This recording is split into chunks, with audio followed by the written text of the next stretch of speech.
Not one report, not two reports, not three reports, multiple reports coming out right now on news wires suggesting that even though a trade can't be executed, yes, Bob, I know they can't actually execute a trade right now, but multiple reports are suggesting that the Falcons are expected to trade for Justin Fields and that certain pieces of the deal have already been discussed and talked about and negotiated.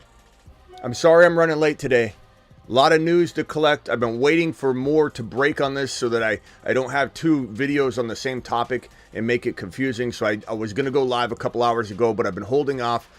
There hasn't been anything new that's broke, but I definitely have seen more reports speak to this. And I know a lot of keyboard Cliffords are going to come in and go, you can't make a trade, fake news, lies. This guy's just looking for clicks.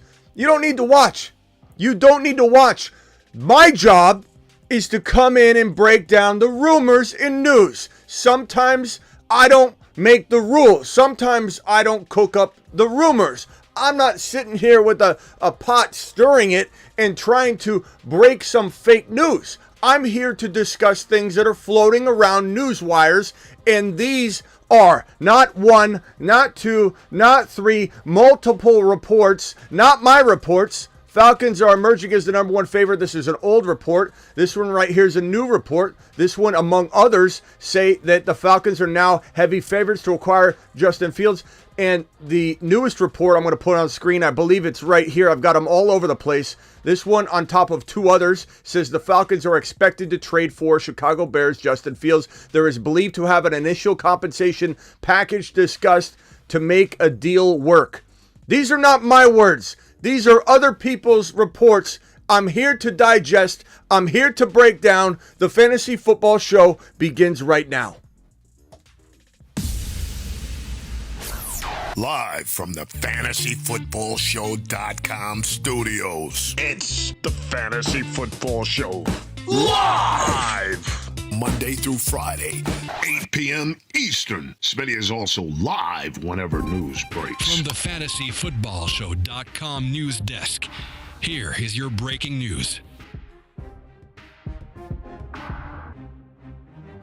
Ladies and gentlemen, Justin Fields is an inch closer to becoming an Atlanta Falcon, and I don't care what the keyboard Cliffords say, the angry Anguses. You could say whatever the hell you want. You're not raining on this parade. You are not. No, sir. No, sir. No, sir. No, sir. Not on my watch. This, my friends, is fantastic news. This, my friends, is not concrete. This, my friends, needs to be broken down, digested, and figured out, and then we make an assessment. How likely is this to actually happen? Maybe 8 out of 10, 7 out of 10. No one's saying this is a lock. No one's saying this is a 10 out of 10. Nobody's saying that there's any commitment they could even put down on paper. You can't spit on your hand, make a shake, and go, hey, Goodell, they made a deal when they weren't supposed to. They need to stick to this. That's not how it works. So for Clifford and Bob and Angry Angus out there, why don't you relax and stop typing? Because I'm going to take away your ammunition right now. This is not confirmed. It can't be because they can't make a trade. But these reports are real. Are the reports accurate? I don't know. That's why we're here. And the Falcons, according to these reports, are expected to trade for Justin Fields. We're just here to take a look at it. This is my first Fields live stream since last year when I was right about, here comes Okafor. Okafor, we're just going to ignore you. I'm not going to even read a single thing Okafor says for the rest of it, because all he does is he doesn't show up for weeks at a time, comes in and tries to be negative. Comes in and just tries to be negative. I'm not going near it. Okafor, I'm ignoring you the entire show. And start getting positive up in here. Bears could also trade the number one pick. Too interesting. I mean, yeah, there's a lot of things that could unfold. Let's say somebody came to the Bears and said, look, we're going to give you an offer you can't refuse for the number one overall pick. We've been waiting. We didn't want to show our hand. We didn't want other teams to know what we were doing, so we didn't really talk to you. We didn't want anything to leak. They might say, whoa, back up. Fields, you're staying. Unpack your bags. Let's take this trade. The problem is that is going to set such a bad rapport type situation between Fields and Poles, Fields and the entire staff, Fields and the entire organization, because he's not your first choice. The moment you say we need to do right by Fields, remember Ryan Poles said that in an interview? Remember when Ryan Poles didn't back him and say he's our guy, we're going to figure it out, we want to build around Justin Fields. Hey, are you going to trade Fields? We're going to do what's best for the organization. We're going to take a look at everything. We're going to do what's best for the organization. There was no, he's our guy. If something happens, I don't know. I can't predict the future. But right now, he's our guy. We can win with our guy. We can win with our guy. Fields is our guy. Poles said nothing of the sort. Let's say they backtrack on the conversation that is said to be had between the Falcons and the Bears. Let's say they backtrack and they get another offer for the 1 pick, and they're like, let's just keep Fields. Let's just say that happens. They're setting Fields up for failure. You put Shane Waldron mixed with a bad, cracked foundation and relationship between this guy, Ryan Poles, this supposed to be this magician, trade magician, who's not putting any faith in his quarterback. And all they're going to say, oh, Smitty, this is not how it works. Don't you know they're trying to just up the value of the 1 pick at the cost of the relationship between your quarterback, at the cost of your confidence of your quarterback? Do you see other teams saying, oh, we don't know if we're going to keep our quarterback? Do you see teams talking like that about their starting quarterback? No, it's called confidence. It's called instilling a positive vibe in the organization with a quarterback that needs it. It'd be different if, let's say, Fields could stand on his own 2 feet right now, but he really can't, and that's a negative. I understand that. He goes elsewhere. There is concern that he could fail because he hasn't been nurtured and coached properly. All the stats aren't great. There aren't just a bunch of great stuff coming along with Fields to whatever location he lands. You'll see a 4 out of 10 people in a chat saying Fields is garbage. Let me break the stats down for you. My name's Excel Sheet Eric, and I'm going to tell you right now. Let me give you a breakdown and write a paragraph that Smitty's not going to read. I'm sorry. You write a novel in my comments that's this long about all the stats that you're pulling up. You think I don't know these things? You think I don't understand these things? This is not my first rodeo either. I've been doing this 20 plus years. I don't need anybody to tell me a stat about Fields and make me go, oh, maybe I shouldn't like Fields. I don't care. This is my take. I appreciate everybody. I appreciate especially everybody in here, and I love the opinions everybody has. But you're not going to influence me to think negatively about Justin Fields because he failed in a horrible situation. I don't judge him for all of his faults, wrongs, bad stats in Chicago where they buried him. I know that my eyeballs do a better judge of what this man's capable of doing than looking at his stat sheet, because I saw 2 games you don't trip and fall into in weeks 3 and 4 back to back when he was a top 5 quarterback, locked and loaded. Everybody and their mother said, you know what, he's back. He's back. Then the Chicago Bears failed him again. Getsy failed him. Eberflus failed him. Ryan Poles failed him. They failed him. And they're going to fail him again if they don't trade him away, do right by him, and act like they want him, they don't want him, they want him. How's that going to help his confidence? Justin Fields to the Atlanta Falcons makes the Falcons an instant playoff contender, not to mention a potential multiple playoff game winning club. You have some of the most talented players from top to bottom on this roster, a good defense, an absolutely good defense, a phenomenal wide receiver in Drake London that nobody understands how good he could be unless we put up the Mars Men list and tell people. He's on a shuttle to Mars. Mars Men. London's going to the moon. Kyle Pitts going to the moon. Dropping. Bijan Robinson's a Saturn man, for goodness sakes. The Saturn Men. One small step for man, one giant leap for Saturn. Spaceman. Bijan Robinson with a Justin Fields-led offense might be the number 1 running back in the National Football League in 2024. Sometimes it bothers me because I don't really understand how it is you think because he failed with a guy named freaking Arthur Smith that was dropped on his head. How many times when he was a young kid? Alert. Maximum levels reached. Prepare for transformation. Alert. Maximum levels reached. Prepare for transformation. Time for a Smitty rant.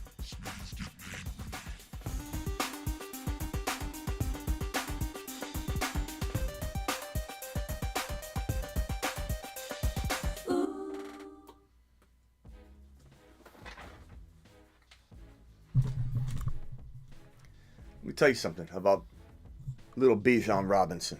Let me tell you something about the Atlanta Falcons. Let me tell you something about a team that in back-to-back seasons, I believe, I don't have the stats to pull out of my rear end right here, but I believe they're the number one rushing team, at least top five, but I think number one over the course of the last 2 years. You wouldn't know it the way Arthur Smith piecemealed his three running back monster together, this rotation of three guys, where he decided to put Bijan as the third running back in the pecking order as the touchdown go-getting guy. Now, you're going to see an offensive coordinator and a head coach that want to feed Bijan the football.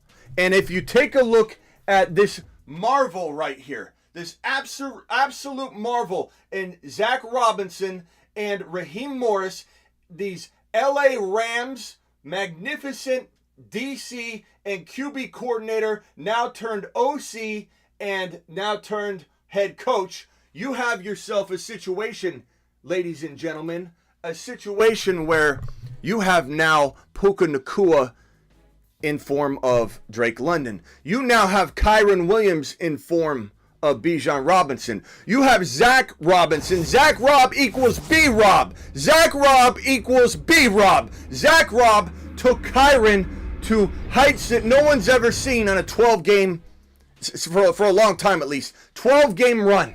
Kyron played 12 games and was a top 5 running back. Do people understand that Kyron Williams played 12 games? Not 16, not 15, not 17, 12 games, and he dominated the NFL. He would have been RB2, I believe, if my mental math is correct. Would have been RB2 or 3.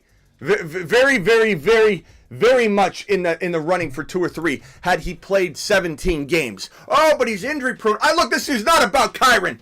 This is about the fact that Zach Robinson knows how to use Kyron, and he's coming over to say, gee, I wonder who catches footballs amazingly on this Atlanta Falcons roster. Oh, I know, it's Bijan Robinson. It's the guy during his rookie year that had preseason highlight after preseason and just offseason highlight after highlight. One-handed touchdown catch here in practice. One-handed touchdown catch here in practice.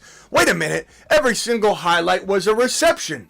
This guy catches footballs. Zach Robinson architects quarterbacks in passing games like no other person you can find that was out on the open market. Kingsbury and Zach Robinson were the two best architects of offense that were available, and the Falcons went and did it live and did it well. Falcons to the moon. Falcons to the moon. So you've got Zach Robinson used to using one running back, not multiple running backs. This guy was gifted Kyron Williams. Maybe Sean McVay said, hey, I want to use just Kyron. Maybe. Let's pretend that world exists. But guess what we know to be true? Zach Robinson, when told, hey, use one running back, architect everything for one running back, the entire passing game for one running back. We're not taking Kyron off the field. This man knows how to do it. This man knows how to utilize one running back. And when you give him Bijan, arguably, in my opinion, the best, or at least top 2 to 3 best receiving talent from the running back position by far in the NFL, you're going to see a 700 to 900 yard receiving season out of Bijan Robinson. You're going to see a guarantee, if healthy, 80 plus receptions. 78 to 80 plus receptions out of Bijan Robinson. Maybe he doesn't get the 2,000 rushing yards, but he gets 2,300 total yards. Maybe he doesn't get 12 touchdowns, maybe because he's too busy getting 15. Bijan Robinson, he can be running back 1 in 2024. Running back 1. Oh, it's Christian McCaffrey. It's Christian McCaffrey. It could be Christian McCaffrey. No one's saying don't draft Christian McCaffrey. No one's saying that he'll fail at 28 years old. But this is a hold your breath season.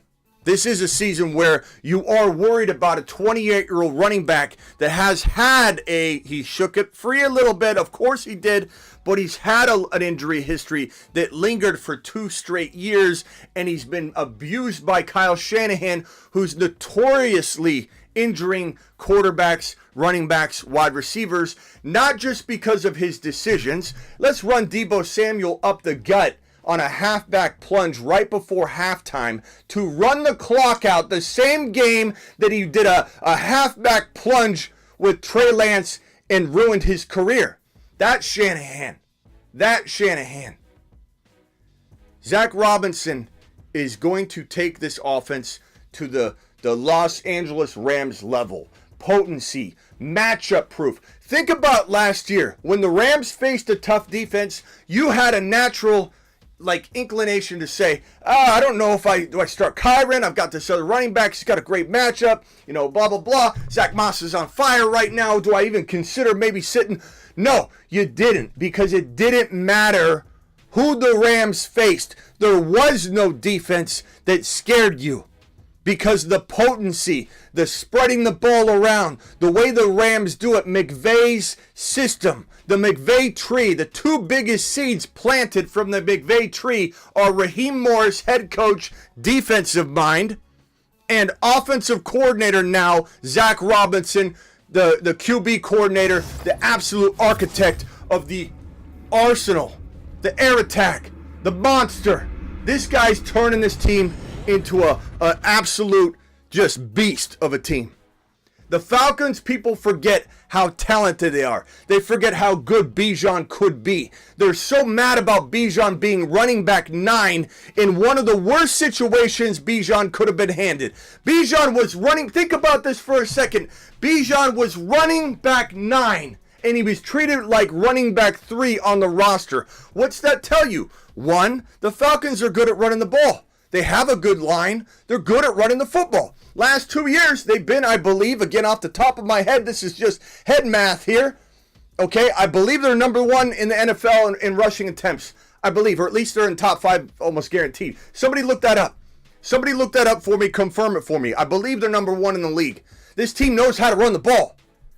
They will continue to run the ball. Why? Because they have the offensive line for it. Number 2, they're going to bring in Fields, who's going to keep defenses honest, and Bijan will not be just contained and shut down 8-man front after 8-man front. This will be an offense where the defense is trying to figure out how to spy and keep Fields covered and his whereabouts known, and you're shifting things over. Bijan's going to rip off 6 yards per carry. Why is he going to rip off 6 yards per carry if this man's the quarterback? Because Khalil Herbert led the NFL in yards per carry under this man's command. Why? Partly because I like Khalil Herbert, and he does do a fantastic job running the football. Very underrated. Very underrated, this man, Khalil Herbert. Very, very underrated. But also because Fields will literally pull the defense, spread them out, create different mismatches, create an open side of the field because Fields is going this way. There's so many things that Fields adds to this offense that makes it impossible to stop any one player anymore. You can't lock down London like you could if they had just a drop back passer. You can't worry about Bijan, shut him down game after game, stack the box, 8-man front after 8-man front. You can't do that with Justin Fields. Fields could vulture some. I'm not worried about that. This guy dumps the ball off very well. Remember in the preseason last year, Fields had about 3 plays the entire preseason. Blew 32, steps back, short pass, Khalil Herbert catches it, takes it like 50-plus yards to the house. Everyone goes, oh, that wasn't a good throw by Fields. He just dumped it off to his RB, and he did all the work. That's what Bijan's going to do. Who cares? I don't care. Do you care? I don't care. Okay, next play. I believe it was the very next play. I think he played 3 plays, if I remember correctly. Blue 36 instead of blue 32. This one goes to DJ Moore. Hut, hut, hike. There you go. DJ, catch it right at the line of scrimmage, like Deebo Samuel would. Takes the ball, runs to the end zone, about 50-yard tote, I believe. Oh, Fields isn't that good. That's 2 touchdowns out of 3 throws, both 50-yarders, but that's not Fields. That's because he's got good talent. I don't care. Do you care? I don't care. I'm fine with that. I'll take Fields getting 2 or 3 touchdowns a game, doing things like that. I'll take it all day long. Fields is going to operate an amazing offense, and again, for the Cliffords and the Williams and the Angry Angus and everybody, I get it. I understand where you're at with this whole. This is not concrete news. A trade can't happen yet. I get it. I'm not an idiot. Okay, I'm not a complete moron at least. But the thing about this is, these rumors need to be broken down. I'm getting DM after DM. When I see it all over the place, when I'm getting asked when I'm going live on something, I'm going live on that type of topic.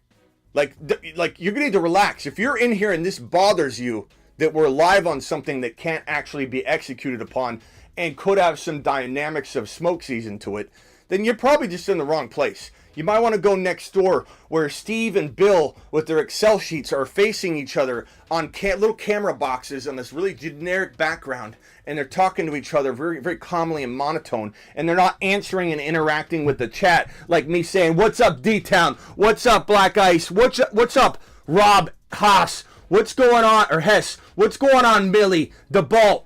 Everybody in the building. Superfish. Perps in the building. Love my boy Perps. James Hunter. Fremp in the building." Like, these guys don't do that. You want a show where Bill's reading to Steve, they're glaring at each other, speaking to each other, not interacting, no open phone lines, no screaming and yelling, then yeah, go over and watch that show. It's waiting for you. You want facts only? This is not that place. It's not that we fabricate it, but we do a lot of guesswork here and break down what's out there. This is the show. I'm being open and transparent. Nothing's going to change on this channel. We're always going to break down the news. We're always going to attack the rumors. Sometimes I'm here to shut them down. Sometimes I'm here to say they're stupid. Sometimes I'm here to say I believe it's going to happen. When Zach Robinson was not fully expected to go to the Atlanta Falcons as the OC, what did your boys say? He's going to the Falcons. Let me tell you why. I broke down A, B, C, X, Y, Z. He's going to go Y. Raheem Morris is there. That's his boy. Oh, he's going to go to Pittsburgh. Why would Zach Robinson go to Pittsburgh? I said he was going to go interview there next. Your boy said, hey, I'm breaking this news down. Zach Robinson's not going to Pittsburgh. He is the Atlanta Falcons' new OC. It's just not a matter of if, it's when they announce it. That's what I told you. Because I'm dissecting the news, breaking it down. Zach Robinson, very shortly after, I believe about 24 to 36 hours later, they said Zach Robinson's the new OC in Atlanta. And we said this. What was our reaction? Let's go, mashed potatoes! Yeah, buddy. Doing it live. We got a couple super chats in this mug. We got Perps dropping a $20 hauler. Perpsy to the moon. I love this man. He does it live all the time. Alert. Super chat alert.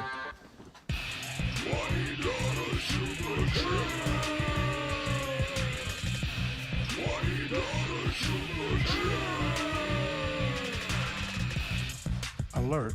Super chat alert.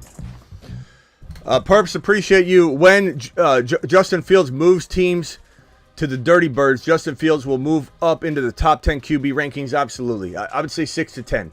I don't know that I'd put him 5, but I think he could dance in the top 3 to 5 anytime he wants. I don't know that he'll finish in 5, but he could. I think just because I put him safely 6 to 10 doesn't mean that he doesn't have ceiling to get to like QB 3 or 4.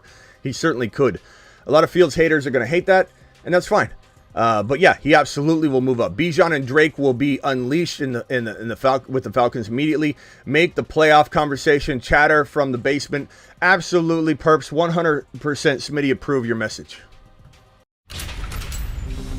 You've just been Smitty.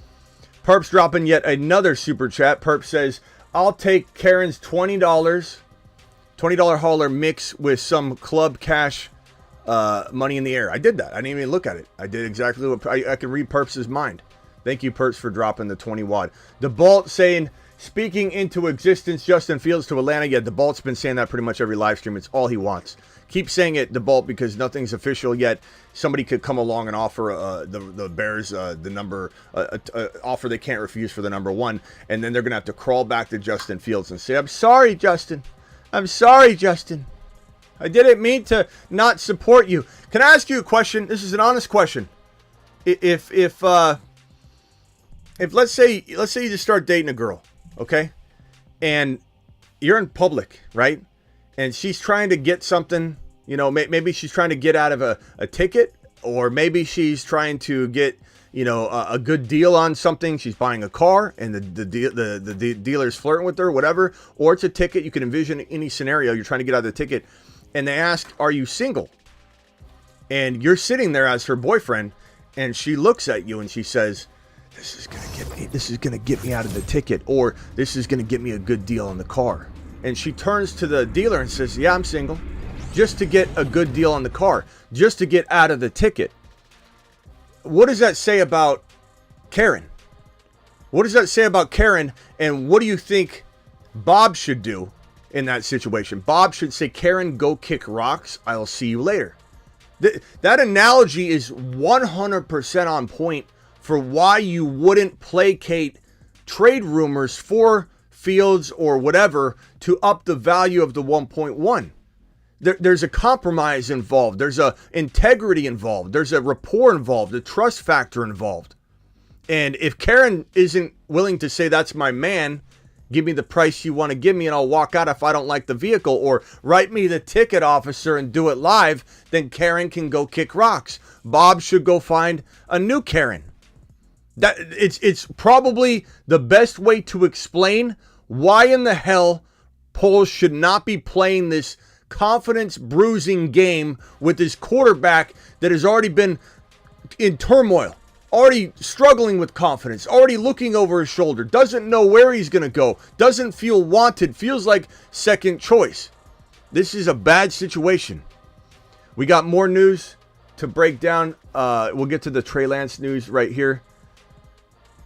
She wants that that Louis Falcons potential will now be realized. Absolutely. Kentucky dropping a $10 hauler. All $10 haulers get a moonshot. Appreciate you, Kentucky. Kentucky says, "Talk yo shit, Big Smith dog." Appreciate you coming in strong, Kentucky.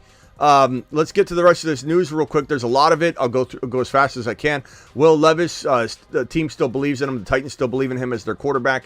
It makes sense that they got to go down this road. I mean, he did have promise. He did have some promise, so I don't blame them. I don't think he's necessarily the real deal or the top dog. If I'm sitting there and I can get Penix Jr., I'd maybe try and trade Levis, to be honest, if it was me. If I got handed that team, I'd probably try and maneuver Levis out of there and draft, Bo Nix or Penix Jr. or especially JD5, but you'd have to move up. Saquon Barkley, reports are the Giants and impending free agent Saquon Barkley had a good initial meeting. I hope this is just coming from the Giant camp and Barkley's like, "I'm just going to meet with him. I owe him that." I hope to God this man does not look at this. If he goes back to the Giants, I got to question his ability to understand business and his potential and understand logic. If Saquon Barkley returns to the Giants and forgoes going to Houston or the Ravens or the Chargers or one of the other locations we've designated him, we've granted him full authority to go to his choice of Houston, LAC, Dallas, or Baltimore. There's no other place to go, Barkley. You need to go to Houston. Let me tell you again, in case you're watching, Barkley, write this down. Houston, LAC, Baltimore, and Dallas. Those are the only 4 places you should be traveling right now. Those are the only 4 locations you should be going and getting wined and dined. I do think you should visit all 4 so you can take advantage of some steak dinners, get 4, 5, 6, 7 of those bad boys out of this process. But let me tell you something, Barkley. You go to the Giants, I'm not drafting you. If you go to Dallas, Baltimore, Houston, LAC, you are a top 14 overall player in fantasy football 2024 drafts, young man. But if you go to the Giants, you're taking a lap, and I'm taking away your Bijan card.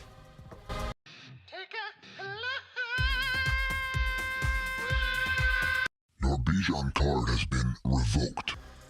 I don't understand these players sometimes. And maybe this is just the tale of one side. You know what I mean? Maybe the Giants are just like, hey, let's put this out there. We're doing it. We're talking to them. We're doing it. Trey Lance, you know, this kind of pisses me off, to be honest. Like, let's think about this for a second. I know a lot of people are going to say I missed on Trey Lance, and I don't really look at it that way. I think there are some players that just, they lose their opportunity. I think Kyle Shanahan ruined him. He played 3.5 games, 4 games, whatever it was. He didn't fail. He didn't fail. He did not fail. Look at me. Look at me when I tell you he didn't fail. He didn't fail. You Trey Lance hater out there. He didn't fail. And what pisses me off more than anything is that there's talk about Zach Wilson getting a job, getting traded. I don't think he does get traded. He wants to get traded. He's been granted permission to pick up the phone. No one's going to answer. Here's Zach Wilson. They're watching. The Jets are just right over there, and he goes, "Can I use the phone?" Yeah. Permission? Thank you. Ring, ring, ring, ring, ring. Hi, you've reached the voicemail of beep. Hey, Bob. Yeah. Oh. Your call cannot be connected at this time. Yeah, okay. I'll be over there. We'll talk. Yeah, definitely. How's Sandy? I'm sorry, this call has been disconnected. Sandy's doing good? Okay. Yeah, they really want to talk to me over there in Minnesota. I might be over in Minnesota throwing to JJ. You better offer me something. That's Zach Wilson. He's not going to get anything, but it pisses me off people are talking about it. Trey Lance gets nothing. Well, you know what? Maybe Dak Prescott, I'm not wishing ill will upon anybody. Believe me. This last thing I'm going to want someone get hurt or failing. I don't want anybody to fail in life. Look, anybody wants anybody to fail in life. That's a sour way to look at things. There's enough success to be had for everybody. You should always be rooting for people to have success.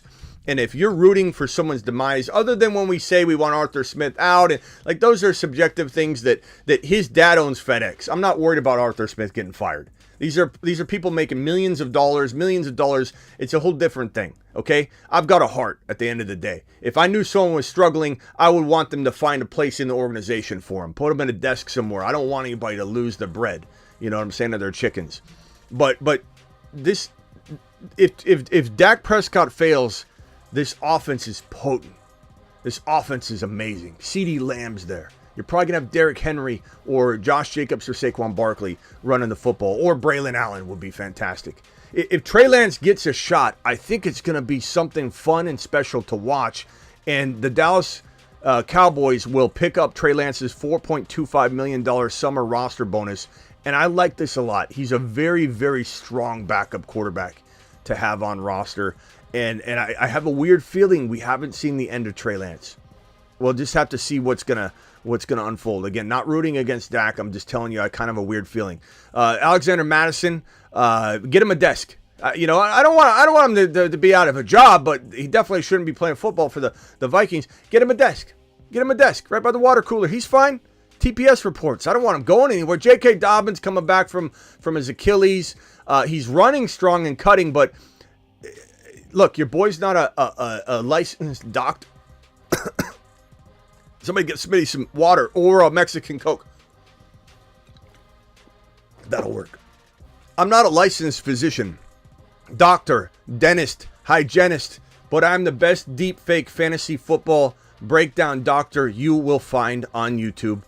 And I'm telling you right now, the biggest concern with JK, compensation injuries. Not a little hammy here or there, although that's certainly in the case. Achilles ACL usually leads to a pulled hamstring in a lost year, the first year back from a big injury like ACL or Achilles. The problem with Achilles is you usually tear your other Achilles when you are going too hard, too fast. And this is the most injury-prone running back in the entire National Football League next to Cam Akers. Cam Akers and J.K. Dobbins, two of my biggest avoids over the last 2-3 years, and I've gotten roasted for it. And I have to say, I feel pretty damn vindicated. To the moon. Oh, whoops. Not celebrating injury, taking victory laps, not suggesting that at all. Get him a desk. I love for him to have a desk. I don't want him to fail. I don't want him to get hurt.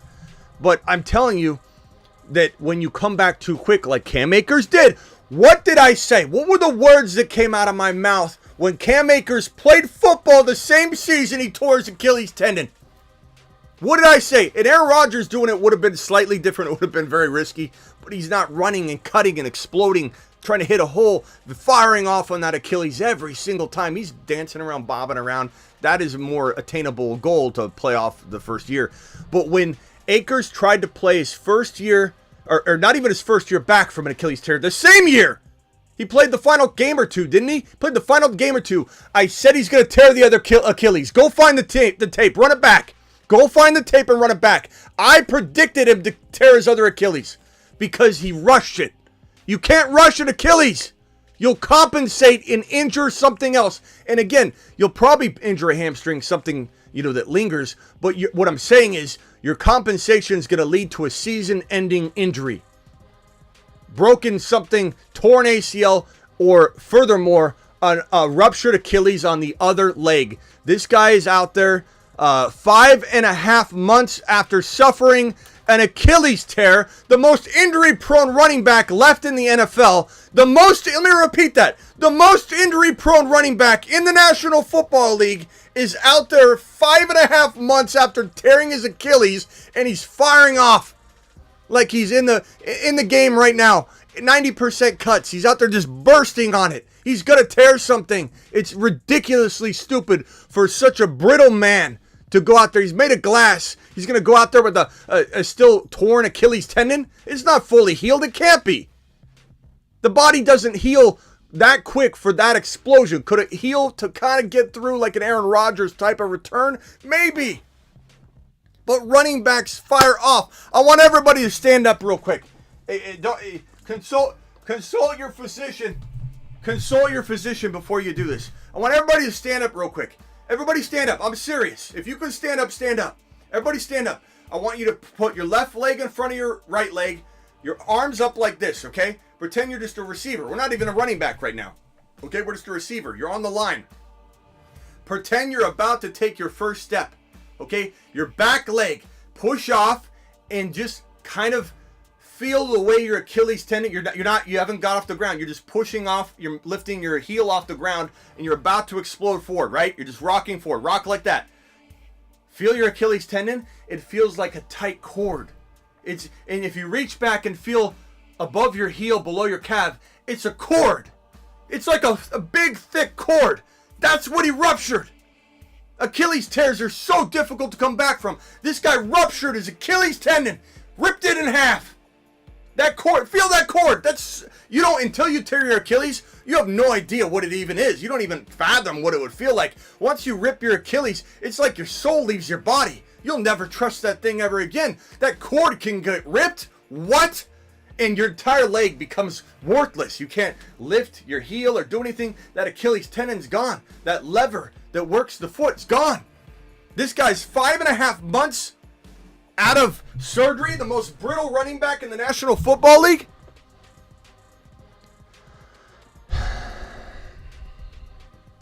Where are we at? Najee Harris. Smitty, it's Caleb. But Smitty, don't you think Arthur Smith has had success in the past with the running backs, right? And, basically, I just feel like maybe we see, it was in Tennessee. He had success there. They ran the ball well with Algier. They were still one of the better, carry teams in the league, leading carries. Do you think maybe it's possible Najee Harris has a real fantastic season, Smitty? I'm just feeling like Najee Harris is going to do well. Maybe Arthur Smith proves us wrong now that he's not a head coach, and he can just, hand the ball off to Najee. Najee's going to have a good year. You sure about that? You sure about that? Are you sure it's not Jalen Warren? Are you sure it's not the third running back on the roster? Why in the hell would this man trust his number one RB? He treated Bijan Robinson as the third goal line back. He called Tyler Algier, this Arthur Smith character, now OC in Pittsburgh. He called Tyler Algier one of the best goal line backs in the National Football League.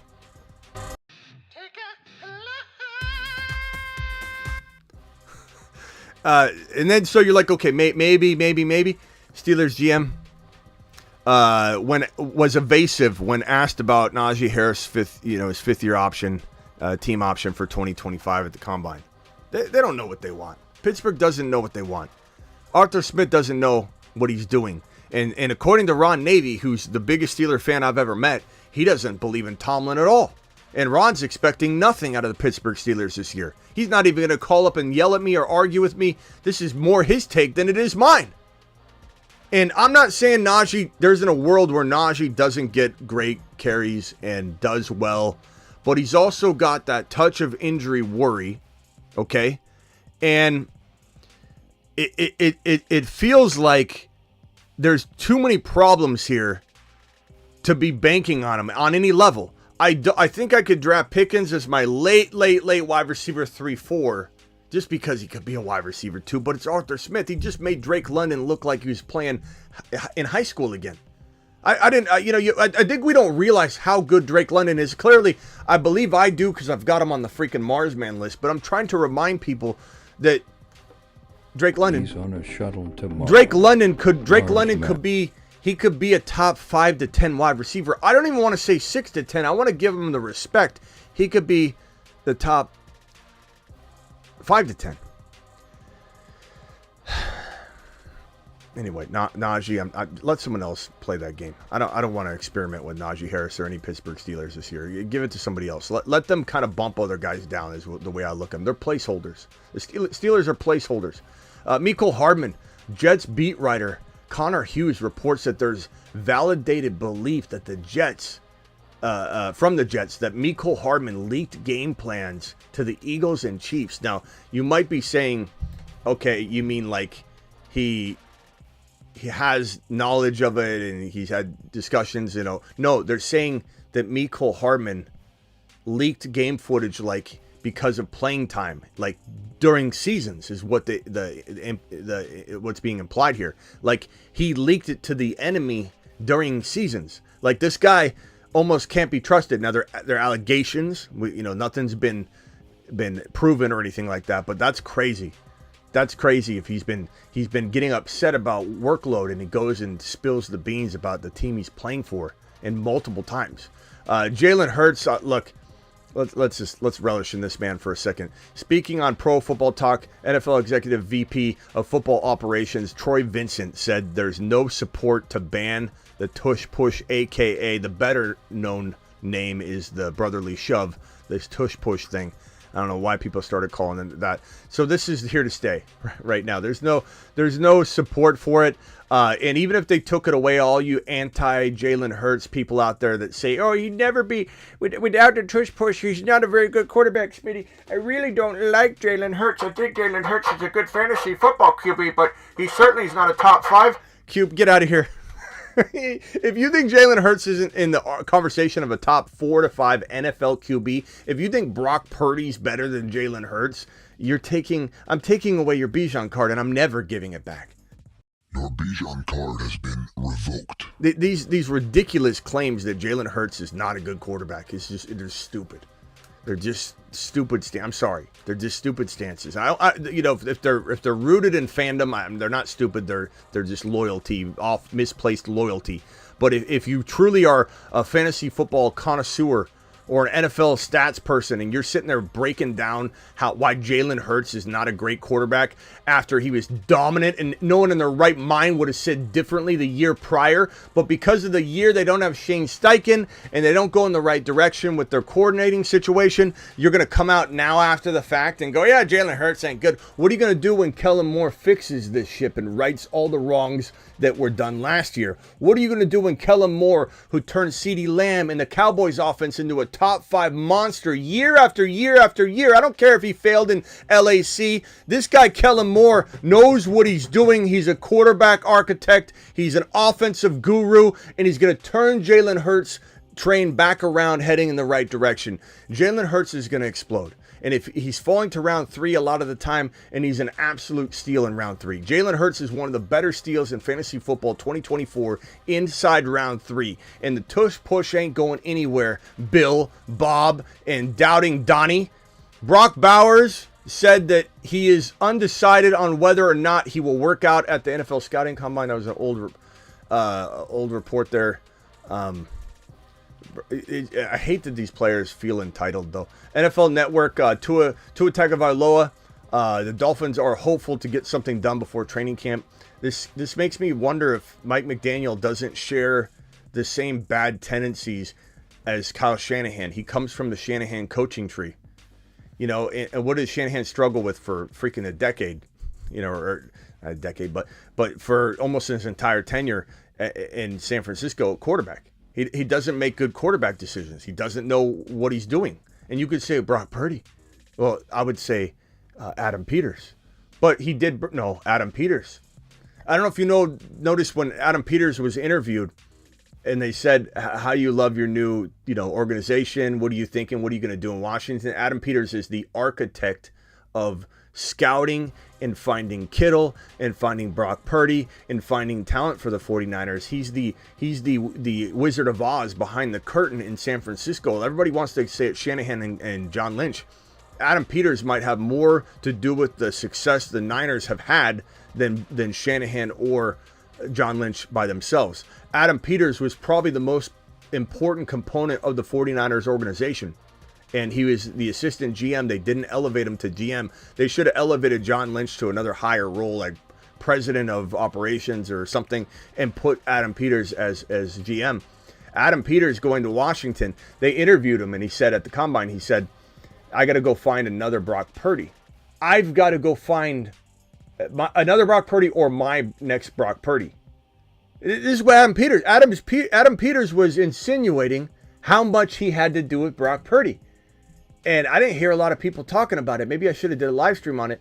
But Adam Peters, Brock Purdy, Kittle, this guy knows what he's doing. And part of me feels like this Kyle Shanahan coaching tree, while it shares a lot of the great aspects and characteristics, they're amazing offensive coordinators, they're amazing scheme guys, but they make horrible head coaching decisions. Mike McDaniel does make horrible coaching decisions at times, especially around the quarterback situation. If you think and disagree with me, then why did he send Tua Tagovailoa concussed back onto the field? And if you say he didn't know, I call cap on that. Why? Because everyone and their mother saw him fall to the ground, his arms locked up like this, and then when he got up, he fell, they grabbed him, and you cannot tell me that he didn't have 10 people in his ear, that he didn't see that he wasn't paying attention to that, and he threw Tua Tagovailoa back out onto the field. He does make bad head coaching decisions. That is one of them. And the fact that Mike McDaniel, who I like a lot, his scheme's amazing. I love Achane. I love everything about what's going on in Miami. It would be 100,000 times better if Miami Mike McDaniel knew, even though I like Tua enough for fantasy purposes to get things done once in a while, he would know that this is not the answer. The offense is making Tua. If you plug Fields into the Miami offense, it would be through the roof. Fields to Miami is probably as good of a landing spot as Fields to Atlanta. Why he believes this, I have no idea. I have no idea. This guy's one hit away from his career being over, and you're going to lock him up to a long-term deal without a backup plan. Like the Jets didn't have a backup plan for an old Aaron Rodgers. That sounds real smart, Miami Mike. Keep following the blueprint that Kyle Shanahan made for you. As much as I love Miami Mike McDaniel, he's making big, grave mistakes that look a lot like Kyle Shanahan's. Caleb Williams. All signs point to, in regards to the Bears drafting a QB with the number 1 overall pick. Yet another report that Justin Fields is getting traded. It's not a matter of will he get traded, it's when and to who. And if you think Fields is staying, it's a pipe dream. I don't blame you for trying to live the pipe dream, but it is a pipe dream. The phone lines are open. Call into the show. Call into the show.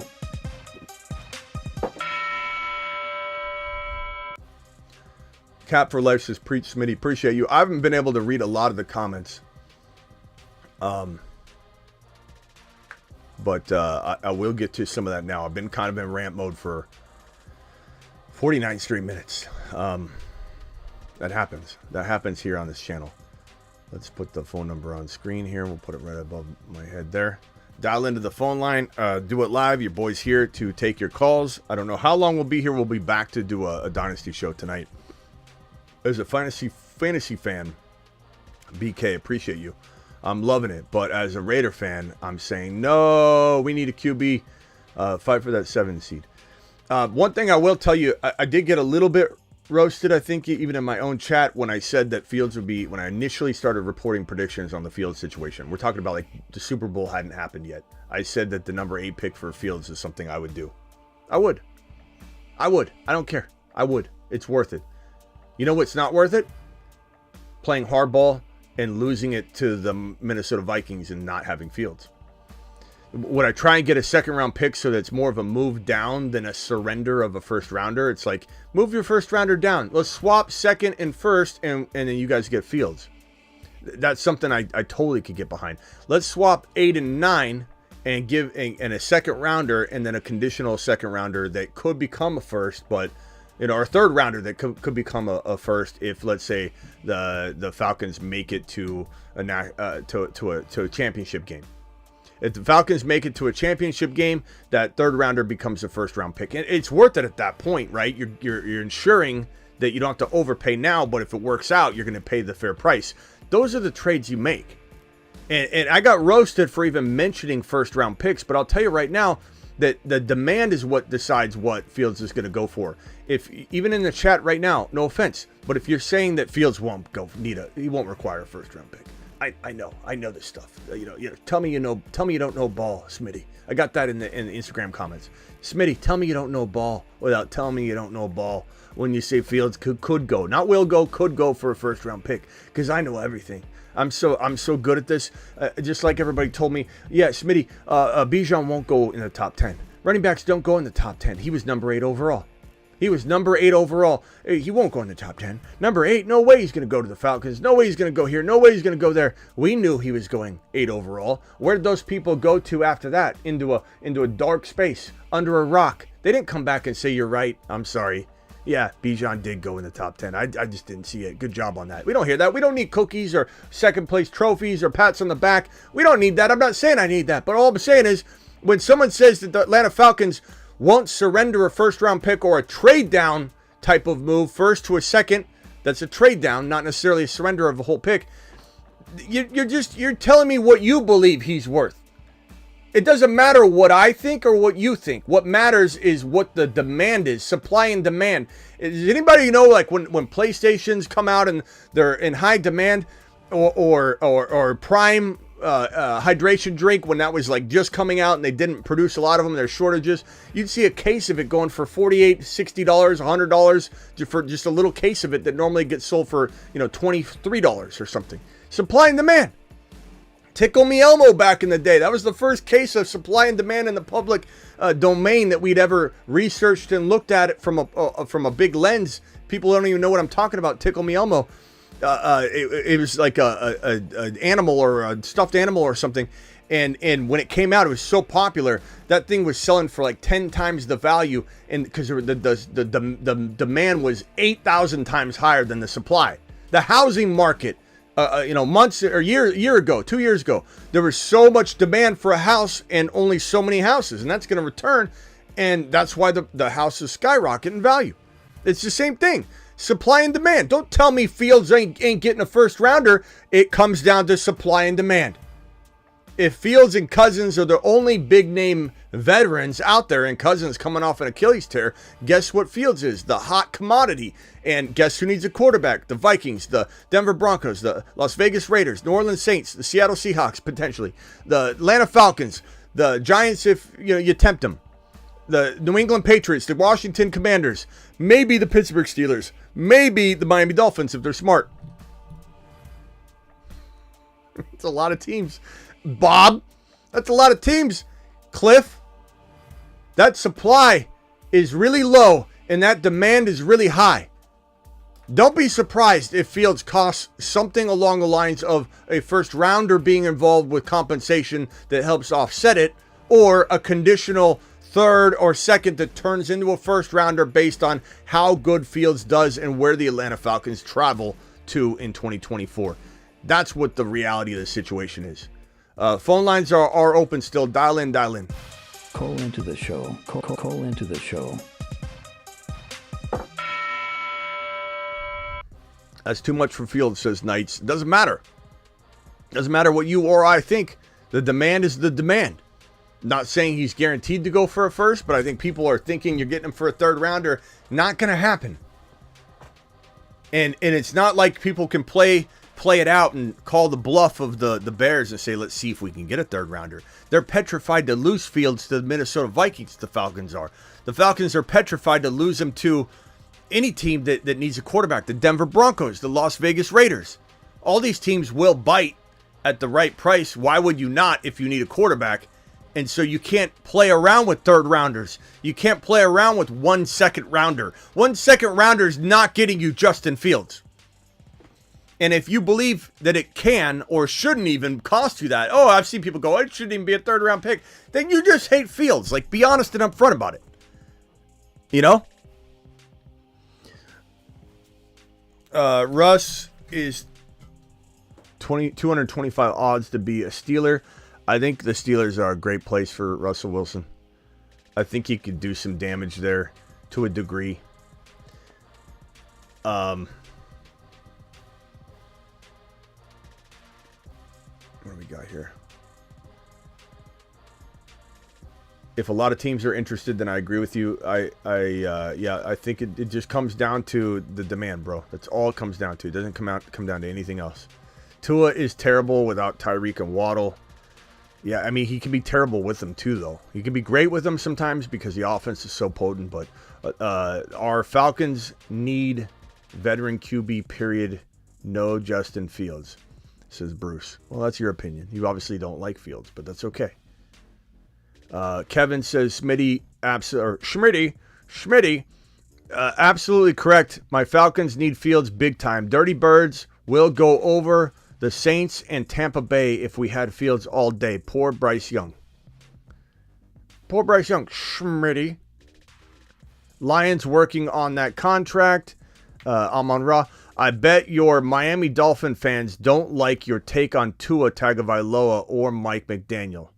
I don't know that they probably look at it as an honest take. I'm not against the Miami Dolphin fans, but also I'm very, very pro Miami Dolphins. I'm very pro, players on the Miami Dolphins. Achan's one of my favorite players. So I think I do, grease the Miami Dolphin content enough. You know what I'm saying? If I were the Falcons, I would overpay for Fields all day. He would sell tickets for sure. I mean, again, what you got to understand is, like, if for everybody that's doubting that Fields is worth the 8 overall, okay, let's say you don't think he's worth the 8 overall.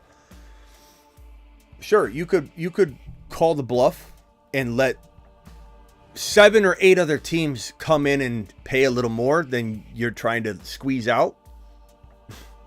But what are you going to do if the door closes and the trade gets announced? He's going to the Denver Broncos, Minnesota Vikings, Las Vegas Raiders. Just imagine your team you think he's going to go to.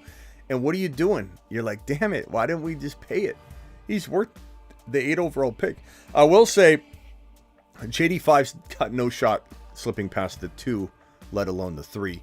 But, like, maybe you try and move up. But I don't think Washington or New England would move. New England might trade from 3 to 8 if they like Bo Nix or Penix Jr., you know what I mean?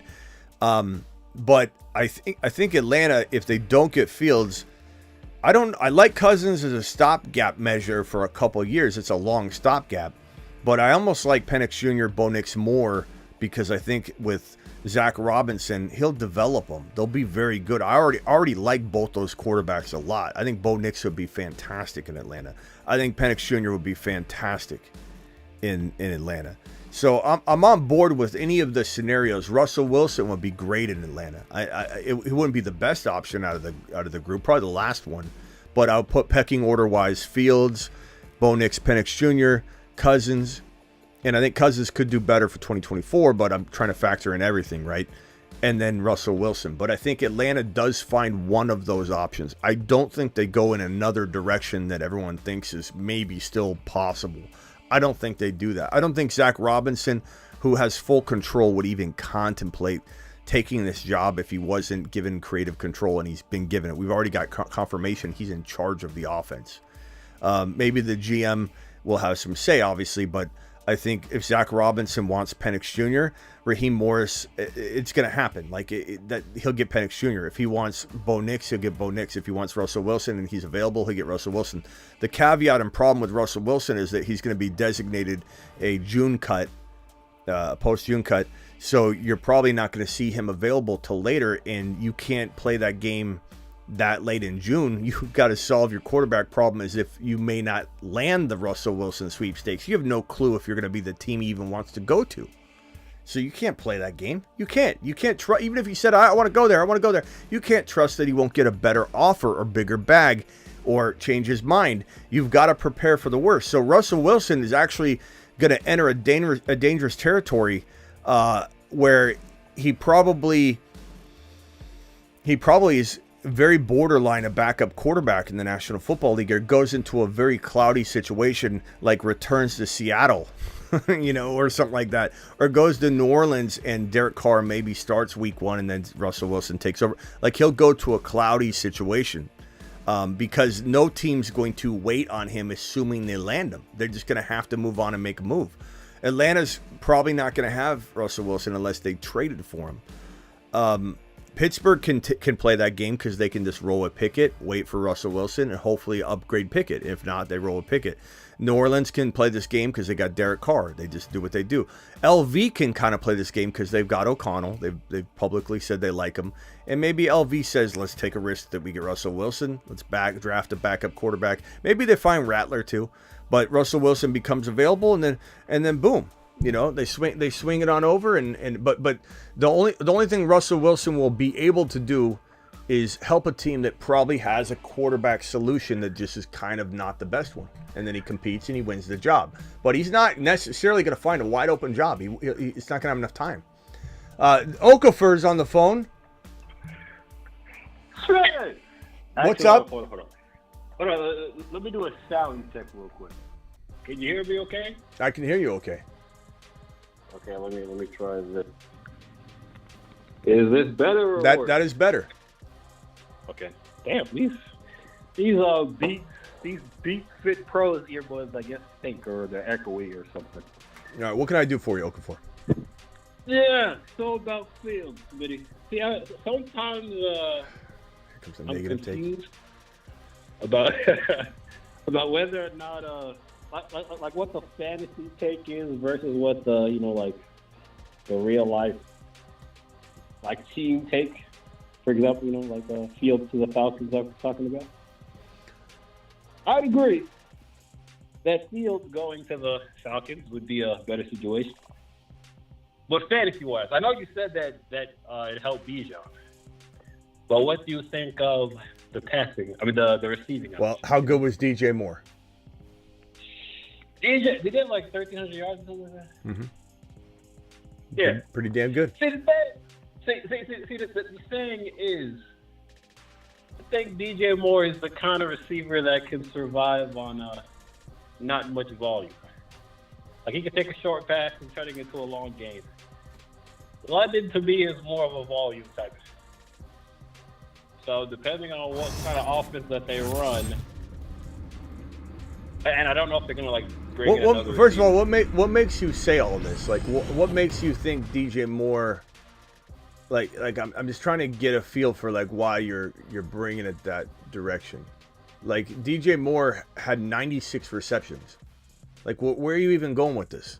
Like how can you say that maybe DJ Moore can survive the low volume that Drake London's about to take on when he had 136 targets and 96 receptions last year, Okafor? Like, I don't understand why you're pulling at straws here. You're trying to fabricate a reason why London might suffer when what I just explained to you is that DJ Moore exploded. And I got DJ Moore stats on screen. 1364, 8 TDs, 96 receptions. What's wrong with that for Drake London? How is Drake London not going to survive that? Not to mention, he's on the rise, bro. We don't even know how good Drake London is. We're just tapping into his ability. He's quite arguably a top 5 guy. I would say Drake London's better than DJ Moore. by quite a bit, and you're going to see that. That I don't know. They're like different kind of players. Well, I feel like that's the preference. But I do think Drake like the talent is similar enough. But the level of talent. But what was I saying again? I don't know what you're saying, because what you're saying here that makes sense. But go ahead. Let me answer this real quick, and you can have a follow up if I don't answer your question. I'll say that Justin Fields amplifies everything. He was great for Cole Kmet. Cole Kmet was going off. Kyle Pitts is going to be fine. DJ Moore was a monster. 96 receptions, 136 targets, 1364 yards, 8 touchdowns, 14-2 a pop. This is London. London's going to have this. London will have these numbers in Atlanta with Justin Fields.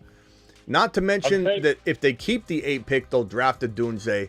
They'll do something with that. If they surrender it, so be it.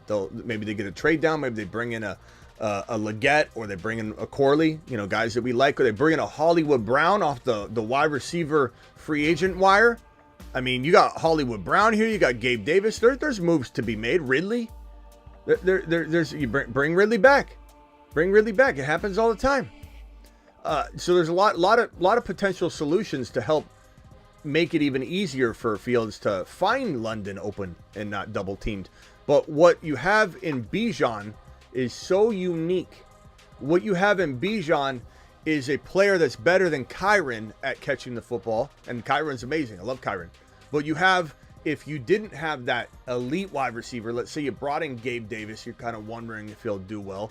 You have Bijan offsetting what Cooper Kupp and Puka Nacua offered Zach Robinson in LA last year. You have Bijan Robinson, Kyle Pitts offsetting some of that wide receiver loss, and you have Bijan offsetting, you know what I mean? It's just balanced differently, but you easily, if you say Puka Nacua, an aging Cooper Kupp all year long, injured on and off the field, and Kyron, I venture to say Bijan, London, and Pitts is better. Like, it's better for the long term because Kupp is deteriorating. Puka Nacua is fantastic. Kyron I love. Bijan and Kyron you could say are even for 2024. That's how good both of them are. London and Kyle Pitts, I think, are just a fantastic combination to give Justin Fields. He loves both those, delivering targets to both those positions greatly. I just don't understand how anybody would say he's good in fantasy, but he won't do well in terms of NFL quarterbacking. I don't get it. He's got an arsenal to unleash to. He's got a good offensive line, which could say he didn't in Chicago, bro. He also has a good defense. Like, my thing with Fields was always that first year. Was that his rookie year? I don't know if it was his rookie year or the year after that. That there's like there's like certain like thresholds of bad, that you could like come back from. Like, no matter what the situation was, you should at least be able to like hit this threshold. And the numbers, look at them, were just so terrible. You're just kind of talking, Okafor. You're just kind of talking. Like, I'm saying I understand why people would say that they're questionable about Fields and his like NFL success. Yeah. Here's the problem. Here's the problem though with the argument. Pre DJ Moore, okay? Pre DJ Moore, the time period you're judging him, he had nobody. He had nobody. No, listen, hold on, Okafor. He had nobody. Not only did he have nobody, Ryan Poles was cutting the meat off the bone on both sides of the football. He was cutting good defensive linemen, trading good defensive players. I mean, he was cutting good defensive players. He was trimming down the fat across the entire team, offense, defense, everywhere. Fields literally had a skeleton crew. People didn't even know what wide receivers by name he had at the end of the season prior to DJ Moore, the season that a lot of people judge him for. And he still managed to rush for, 1,100 yards and an absolute running back type season. And he still only had, I believe was it 10 or 11 interceptions or whatever it was. Ziggy, how many interceptions did Justin Fields have in 2022? In the 2022 season, Justin Fields threw 11 interceptions. There you go, 11. 11. It's all up here, Okafor. It's all up here. 11 interceptions. Justin Fields threw 11 interceptions with a skeleton crew, scrambling for his life, running for 1,100 yards. Ziggy, how many rushing yards did Fields have? Oh, hold on. He doesn't know Fields. Ziggy, how many rushing yards did Justin Fields have in 2022? I think it was like 1130. In the 2022 season, Justin Fields rushed for 1,143 yards. 1143. It's all up here, Okafor. It's all up here. He ran for 1143. 1143. And looked like a running back. He had running back numbers. He had running back numbers on top of. He did it with a skeleton crew. Only threw 11 INTs. One thing I can tell you for certain is you cannot rip on a quarterback for not being accurate or making bad decisions when they only throw 11 INTs during a season where they've got to run for 1,100 yards. You know why? Because if you're improvising, tucking and running because no one's open, you're making good decisions to protect the football. If you've got a skeleton crew and you're running so much because no one's open, you should have 15, 20 INTs on bad decision making. If anything, I was a big advocate of Fields coming off of 2022 more than I was concerned about it. Because to me, I saw a man that had 11 INTs and 1,143 rushing yards with no one to throw to. No one on defense, no one on offense. Ryan Poles cut the meat off the bone on all sides. And I did rip him for it. And this is one reason why I probably don't like him, is because he put Fields in a very vulnerable position and he ended up getting hurt. He put him in a very vulnerable position, not giving him any support, and said, run it out there by yourself, Fields. Let's cross our fingers, hope you don't get injured, and cut all the meat off the bone. And if we make it out on the other side, I'm going to look like a genius because you made it out okay, and now I get to cut the meat off the bone to prepare for the next year, have more money to work with, more capital and everything, and I look like a genius. He put his career in jeopardy, putting mileage on his legs he didn't need to put on, abuse on his body he didn't need to put on. That's why I don't like Poles for one big reason, is he mismanaged Fields in 2022. Smitty, are you talking about last year or the year before that? It was last year, 2022, Okafor? Yes. No. Well, no. No. We're in 2024, Okafor. Welcome. Was it the 2022 season? Hold on, I'm getting confused looking at. Okay, this was last year. Yeah. This was 22. I don't know what happened. Yeah, 2020. After 2022 goes 2023, and then now we're in 2024. I don't remember what happened as rookie. I don't know if he has something in front of him or not, but I guess that doesn't matter. So 2022, I guess, is the year that. Anyway, everybody. Anyway, you don't like him, it's fine. You know, you're going to be back around here saying you like him later. What else you want to say about any of the other news or Justin Fields or prediction as far as where he goes? Yeah. Maybe it's a matter of perspective. You know? Like, for example, if Fields goes to Atlanta, where would you have London ranked in terms of receivers? Fantasy-wise. I think he can be top 6 to 10. I'd try and get him as late in that territory as I could. I'm not going to force it, and I'll take advantage of it where I can. And I'd call him like top 20. Yeah, it depends what kind of offense they run. Wrong. Hopefully. Top 20. Hopefully they pick it off it. Top 20. How? Okafor, 96 receptions, 1,064 yards and 8 TDs for DJ Moore last year. How is he 20? How is he 20? I'm not anticipating enough pass volume. Okay. Why are you not anticipating a Zach Robinson aerial attack? Why? Yeah, I'll just have to see what kind of offense they're running. Wait and see Willie. You're wait and see Willie. I get it. That's all you had to say. I'm a wait and see Willie. I'll back off. Okay. You're a wait and see Willie. You need to see it done. You need to be like, I'll get on board after I see it. Yeah, no one's going to allow you to get on board after you see it. Your Fields card will be taken away, and no one's going to sell them. So wait and see Willie never gets to partake. He thinks he's going to. I want to be careful, Caleb. I want to be wait and see Willie. I'll just come in when it's safe and clear. Well, you know what? Scared money don't make money, Okafor. I'll go check it out. Hold my beer. Get me a coffee. I'll go ahead of the curve and let you know if the coast is clear for you. Okay. I'll take care of this one. Are you saying he's going to finish that, or that's like his ceiling? His ceiling 6 to 10. 6. His ceiling is number 6 overall. I draft him as late in the 10, probably 10 to 12 territory that I could. I take advantage of his ADP. So ceiling 6, floor 12. Ceiling is the worst wide receiver 1. 1 through 12 are your wide receiver 1s, right? So 12, 6 to 12 is his range. And I draft him back to back with Devontae Smith as my wide receivers 1 and 2 if I waited on a wide receiver and I was able to get those two bad boys as my 1 and 2. I'd love it. You stack up running backs early on. Like, let's say you had the 12 and 13 pick back to back. You take Gibbs and Kyron if that fell to you. Oh, you're not going to take a wide receiver. Then you get London and Devontae Smith.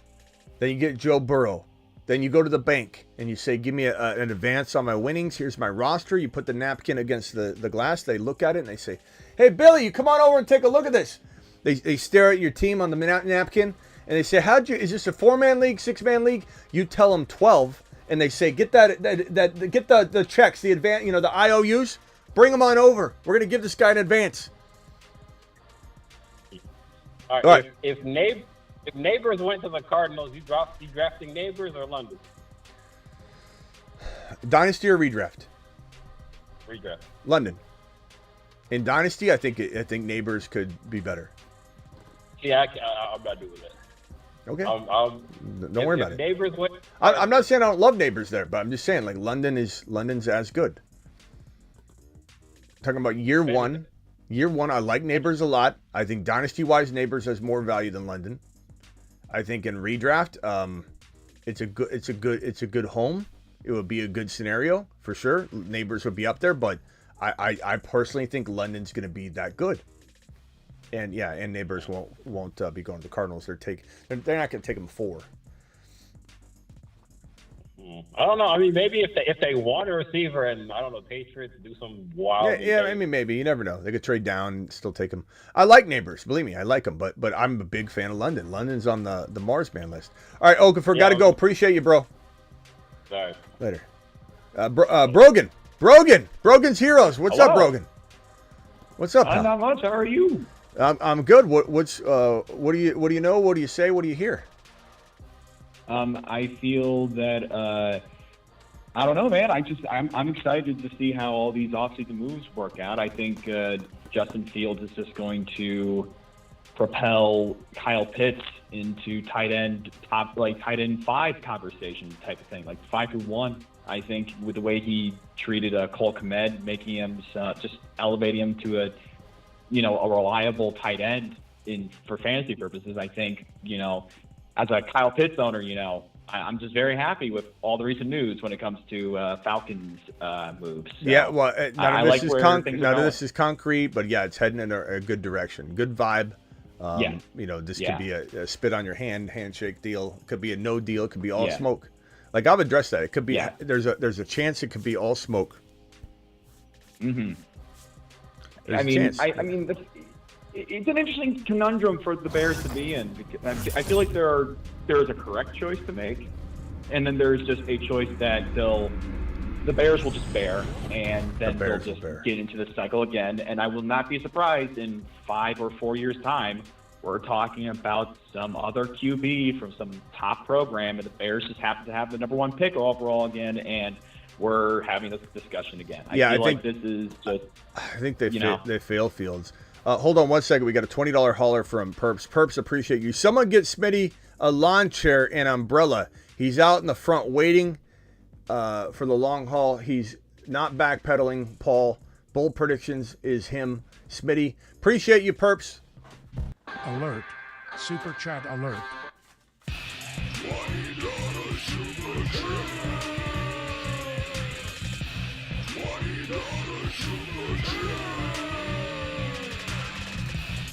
Alert.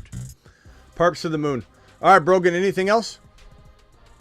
I mean, not really. I just think as a Kyle Pitts owner, I'm just very excited at all the news, really. I'm very excited.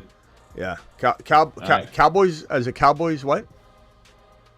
I didn't say anything about Cowboys. Oh, what'd you say? As a Falcons fan? Just as a Kyle Pitts owner. Kyle Pitts owner. Okay, yeah. I misheard Kyle Pitts into something else. Yeah, Kyle Pitts should rebound. He needs to, too. Like, this is a very dangerous territory where he's at, where he's, like, being misused to the point where, like, will he eventually lose his edge? You know what I mean? Yeah. The way I see it, is that, like, the guy is a guaranteed mismatch with pretty much most linebackers and safeties. Like, the guy is a slot bully, and the fact that they just don't let him bully the slot or just really any position, because the guy is just a freak of nature in terms of athlete, man. I just think the fact that you just cannot, for the life of Arthur Smith, draw up a play where you throw to Kyle Pitts like half of the time. It's just insane. Yeah, it doesn't make any sense. All right, Brogan, appreciate you, bro. No problem. You have a good time. Have a good time. Brogan's that guy that he gets the Starbucks, and they're like, okay, enjoy your, mocha fresca, whatever. And he goes, you too. I mean, he just drives off. That's Brogan. I love Brogan. Marsman rock out. Hang tight real quick. $2 holler. Austin says Superflex 1.4 and Lockett or Bryce Young, Tajay Spears in 26 first. Give me the 1.4. Because I really think you're going to get, like, you either, and I know you might need a quarterback, and that's another dilemma and conversation, and how do you get out of that mess if you go like Neighbors or Marvin Harrison Jr., but 1.4 gives you a lot of quarterback and elite wide receiver options. I'm taking the 1.4, and I'm not really even second guessing it whatsoever. Marsman rock out, and then Mike from LA. Let's go to Marsman rock out. You're live. Hello. So when are you gonna let Robinson cook again? Who? Bijan. Bijan. When am I gonna let him cook? You mean like hit the score touchdowns button? Like, what do you mean? Yeah, go bonkers. Oh, he's going bonkers right away. I mean, I don't control it, but I can hit this button right here. Hi, my name is Bijan Robinson. I like long walks on the beach. And, well, I also like scoring.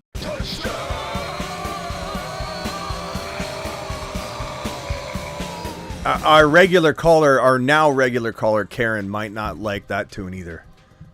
He gets really upset. Yeah. He gets really upset over the metal sounds. Anything that sounds metal, grunge, anything. What else is up, Rock Out?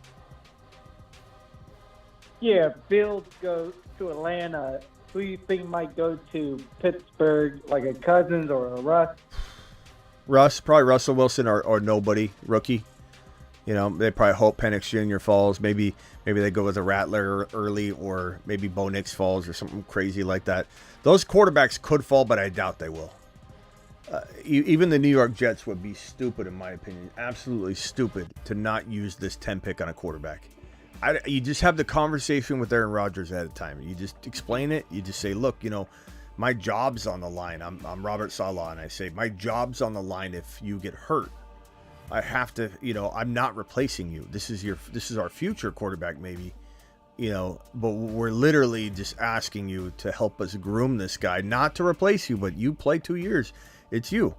But good God, you get hurt again. I'm done. We're all done. None of us are going to be here when you rehab back again if you decide to come back, Aaron. And you got to take Penix Jr. or Bo Nix with this pick. You have to. If they don't do it, it's stupidity. It's the same stupidity that Miami Mike is facing when he banks on Tua, who's one hard hit away from never playing the football game again. Yeah, they can't happen. Can't let what happened last year happen again. Yeah. Rock out, hang tight. Let me go over to Mike from LA. Mike, you're live. Hey, how you doing, Smitty? What's up, pal? Hey, I was just wondering, are you picking Gibbs over Bijan or Bijan over Gibbs? Are you taking a steak dinner? Are you taking a filet mignon with loaded mashed potatoes, or are you taking a side salad of choice, like cold plate with a prime rib and dessert of choice. Like, you know what I mean? Like, I to be honest with you, I want it all. I'd even, dare I throw another name and say Kyron. Like, if I'm in 3 separate leagues at the 7 or 8 pick, and all of them are on the board, I'm taking Kyron in one of those redraft leagues. I'm taking Bijan in the other, and I'm taking Gibbs in the other. And I already have a Breece Hall at top. I was hearing you talk about Devontae Smith. Are you worried about A.J. Brown at all? In terms of A.J. Brown wanting to play for the Eagles or affecting Devontae Smith? Affecting Devontae. I mean, they've been playing together for a while now. Devontae Smith has played like a top 10 wide receiver 1 or 2 years ago. Devontae Smith is, I believe, developing. A.J. Brown's not that much older than him, but, you know, it's at least a 2-season, you know. They get to 1 year apart numbers-wise, but then it separates again 2 years, whatever. But it's about 2 years different. And I think Devontae Smith, he came out a lot older, so he probably has, I would say, maybe 2, maybe 3 years more than A.J. Brown, especially because A.J. Brown comes with a whole lot of knee injuries, bro. I would say A.J. Brown in Dynasty is a big sell.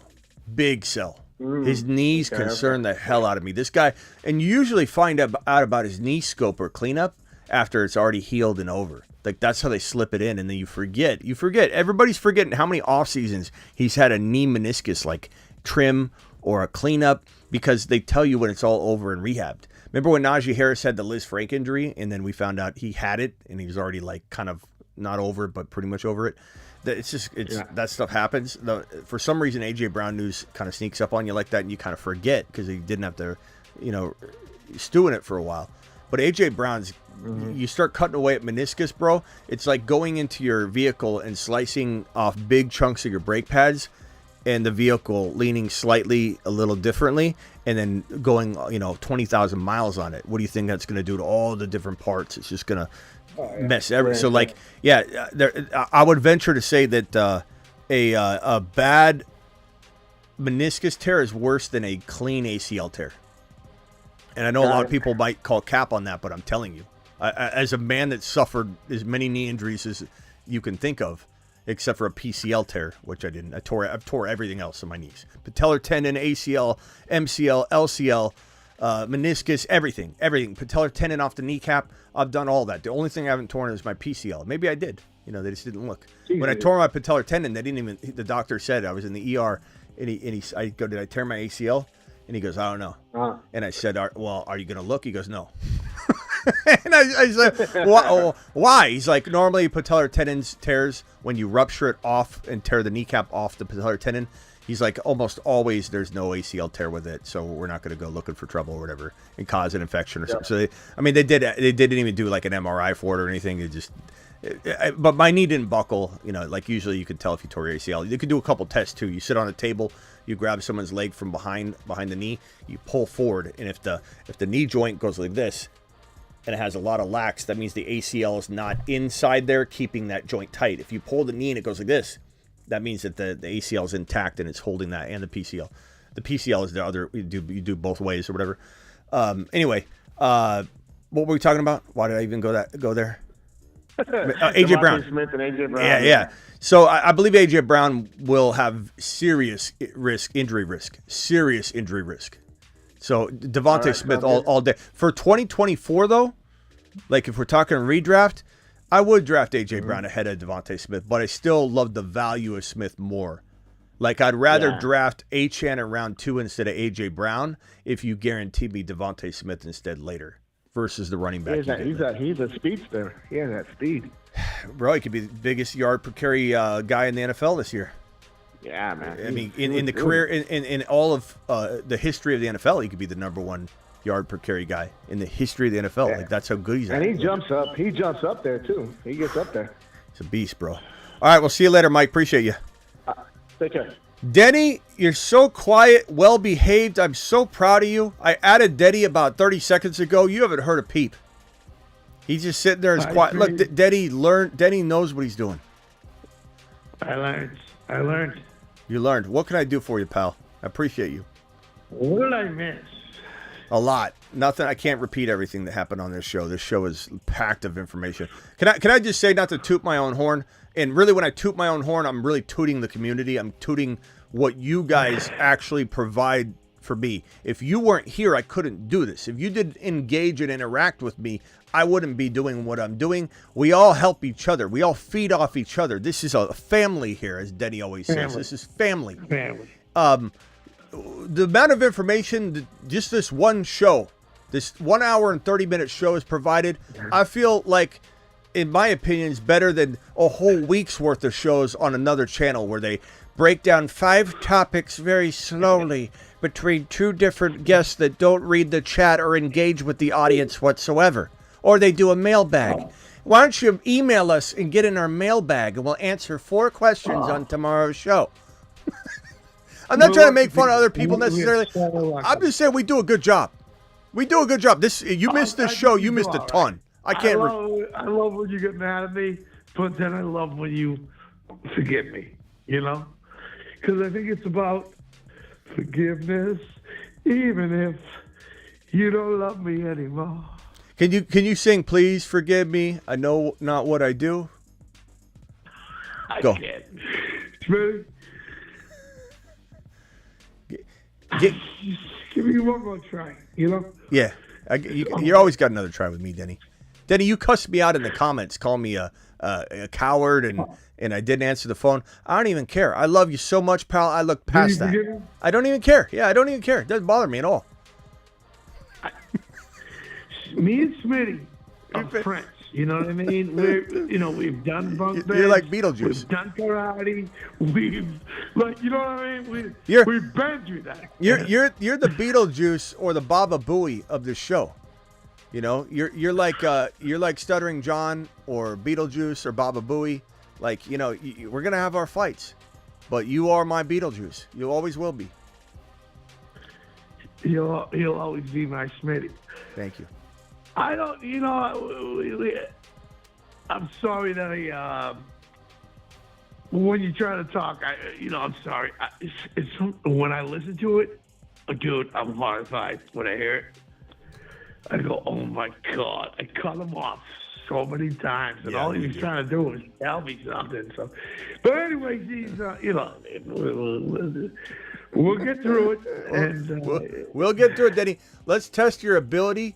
Better team with Fields. He stays in Chicago. Did I read this one? We get a haul for the pick from Matt. I think I did read this one from Matt. Matt, appreciate your super chat. Perps with the $2 $20 haulers. Austin, Kenny, Perps, appreciate you guys all dropping your super chats. Yeah, you do interrupt me a lot, but that's okay. Let's see how good your patience is now. I think you've learned a lot over the last day. Let's go to Lando. Lando's live. Let's see if Denny lets him talk. I think Denny seems very calm right now. Although it's only 8:16 p.m. on the West Coast. So, Lando, you're live. Hey, Lando. Hey, Smitty, what's up? Thanks for the time, man. Yeah. What's up? Just got a quick question. What would the Pats have to give up in order to acquire Justin Fields and still keep the 3rd pick? Yeah, you're not giving up the 2nd pick. That's not even negotiable. It would be a 2nd rounder and a conditional 1st rounder. And I know everyone's going to say that's not going to happen, whatever, but it's a conditional. That means that you're only giving it up if Fields proves to be, in retrospect, worth the 1st rounder. That's what a conditional means. Everybody that says you're not going to see a 1st rounder involved, conditional. If the conditions like you make the championship game and Fields brings you to the championship game, then he was worth the 1st rounder.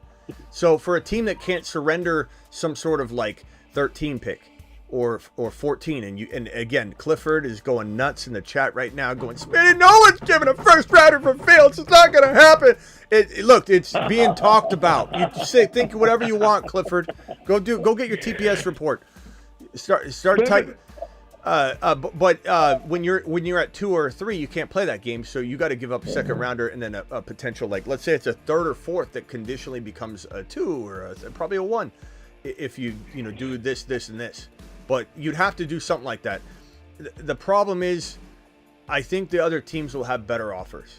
I think that Washington and New England, unless they surrender the future 1st rounder, and the 2nd rounder and future 1st rounder, it's going to be hard I think, beat some of these teams that are going to push and give in and say, take the 8 pick, give us your second rounder, or, hey, Atlanta, give us the 8 pick, we'll give you the 9 and give us a second and a third rounder that can conditionally be, as high as a first rounder if these lofty expectations are met. So but you never know. But what I would want to see happen is Washington or New England trade for Justin Fields and draft Marvin Harrison Jr. Because if Washington or New England did that, they would have the best draft in the draft period. They'd have the best offseason and the best draft known to man. Especially Washington, given who they've also brought in Kingsbury and Adam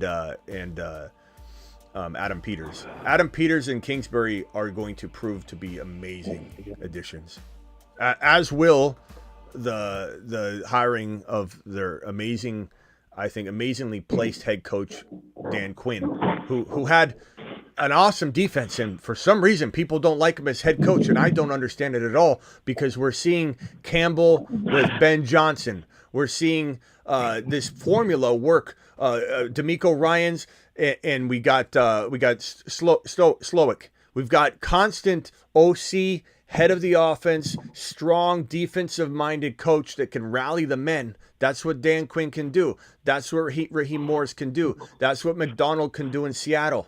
And he brought in Ryan Grubb, the offensive coordinator in Washington, which is why we think Penix Jr. is going to play with his offensive coordinator from Washington. McDonald brought in a great OC from Washington, and they're going to probably draft Penix Jr., I think, at that number 16 overall pick if he slips that far. And he might not. He might have a good combine. Might stick out like a sore thumb because these top 3 quarterbacks ain't playing ball.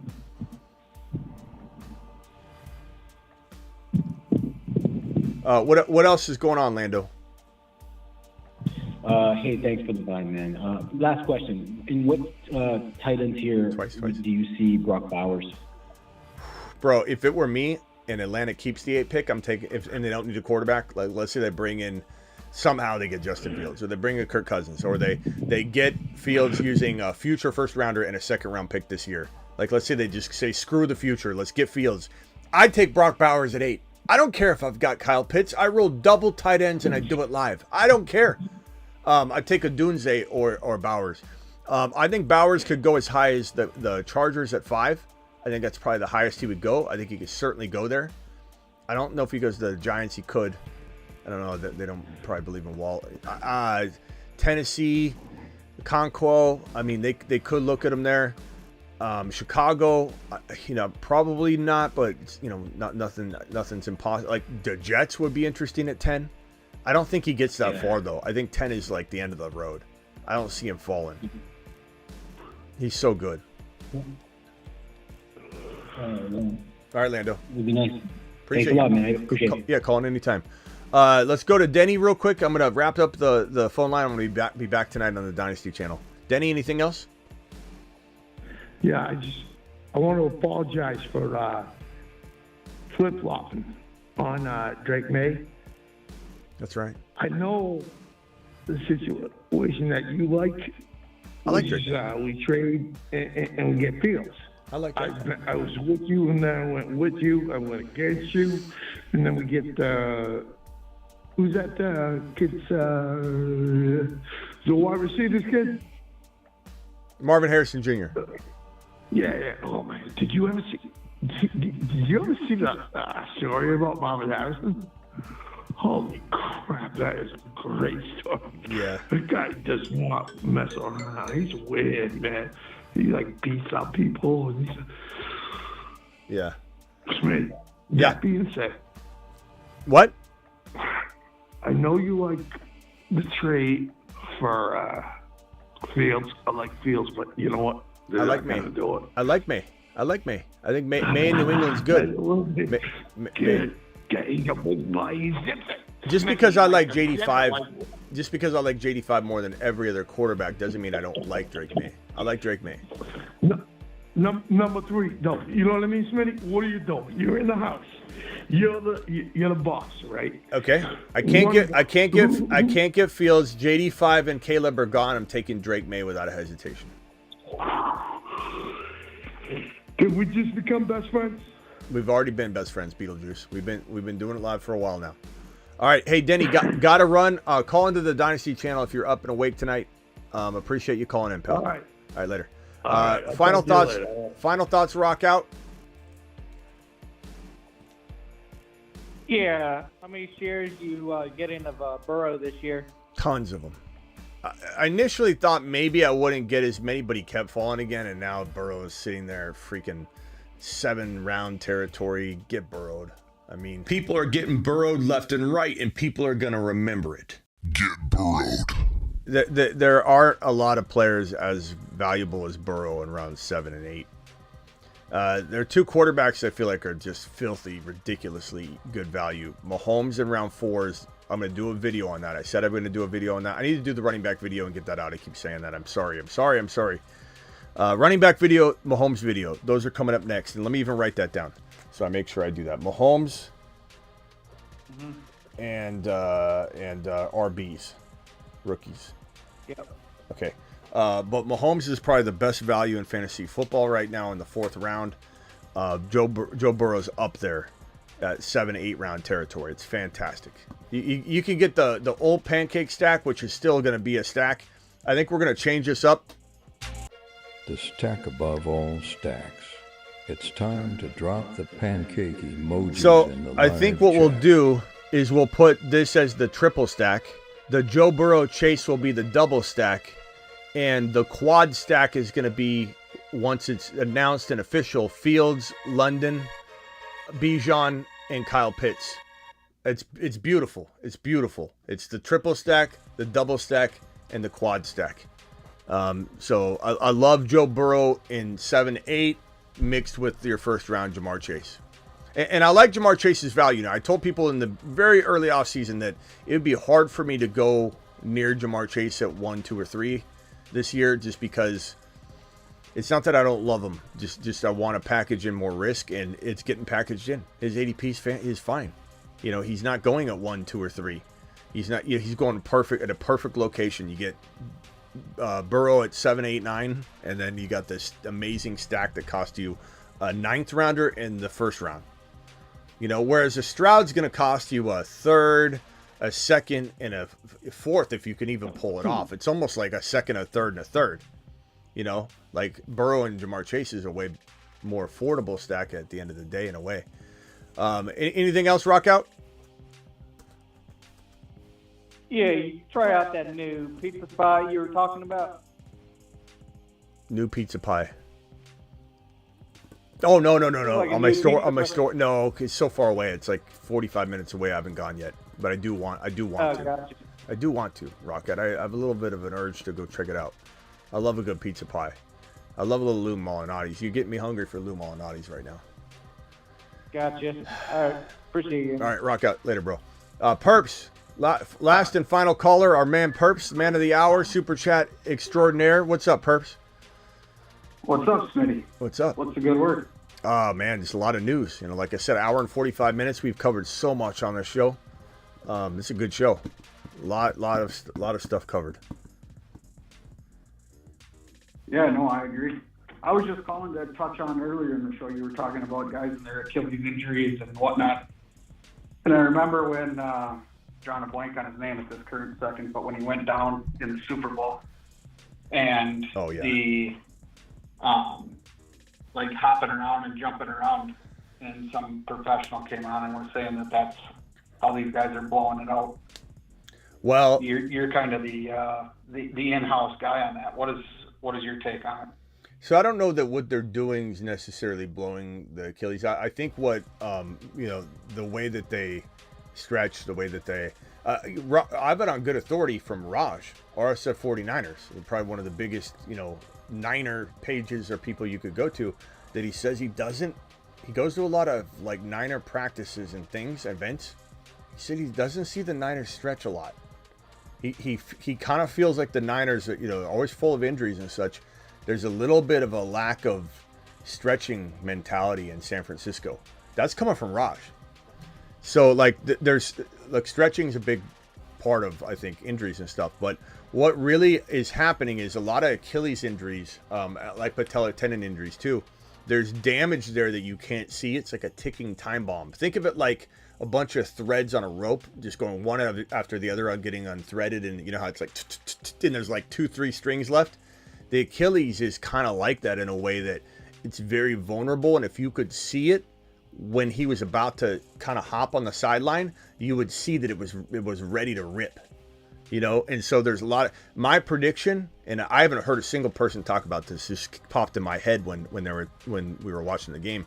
My prediction is they'll do some preemptive Achilles scan, like MRIs and such, and try and diagnose who has some vulnerable Achilles tendons. I almost put money on it that we get to a medical place where that becomes a process, because that's the one injury that it looks like you can kind of see coming if you were to look at it, from what I gather anyway. And I think you could see that Achilles is vulnerable.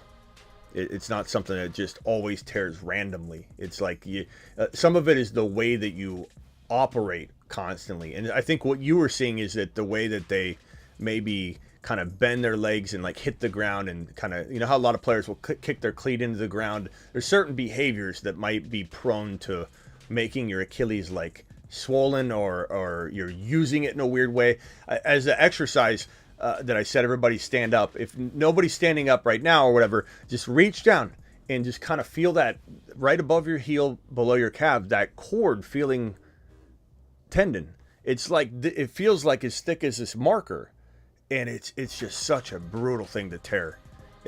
People don't realize it's even there, you know. But if you put your hand on it and you kind of wrap your fingers around that like cord, you almost feel like you're putting your fingers around the pen, and you just move your foot around a little bit. You just kind of bring your heel off the ground and just feel your Achilles tendon. It tightens up like a tight rope, and it's like this. It feels like a really tight, hard rope when you're moving your heel around at all. And if it's got little frays in it and damage, you can understand, like a trampoline that has a little hole, like your dog gets on the trampoline, pokes a hole in it. Trampoline doesn't break for a while, but little by little it starts unraveling, getting weak. Then the sun hits it, and it starts getting really frayed and weak, and you can't see it. You're bouncing on it. There's this tiny little hole, but it's weak all over. All those little threads are getting dried out whole, and that's like the Achilles in a way. And then eventually you jump on the trampoline, and especially if you're in Arizona, and it's like boom, you're on your butt's on the ground on this. Trampolines in Arizona last about 2 years. Some point you're jumping on it, and you're just on the ground, you know, and your world's, you know, your wind's knocked out of you, or that's the way I kind of feel about Achilles. Now I don't know as much about Achilles as I do ACLs, but I believe I know more than most people about it. But I'm definitely gonna be interested to see if there's preemptive Achilles tendon procedures and cautionary measures, because I think it's something you can kind of look into. It's not preventive medicine. Like, I think that could be a huge thing in the NFL. Yeah, I got a couple things to add to it, and I would agree. You know, I got a huge background in hockey. There's a lot of young kids around where I live that have unfortunately gone to heaven over, you know, heart-related injuries. Yeah. Where they've had a heart attack on the ice, and there's screening and, you know, procedures out there, but it's so expensive, and your medical care doesn't cover it. Right. So a lot of families don't do it. So there's a family around here that fundraises for it. And I could imagine that the same, you know, with all the money these owners got, there's got to be some kind of ultrasound or some scan technology where they can do that to these guys to see where they're at, and, you know, potentially treat it like a hernia repair where they can maybe put a mesh patch over it or something. I don't know. We're probably less than 10 years away from taking a leak in the bathroom, and you have a virtual doctor, an AI doctor, that's going to say, no rush, perps, but in 12.5 years, you will have Crohn's disease if you don't see a doctor within 2.6 years. Like, it's good, and it's going to be crazy. Just taking a leak is going to tell you, you know, whether you're going to have something 10 years from now, 5 years from now. There's a lot of advancements in medicine coming. It's crazy how much, you know, we evolve as a community.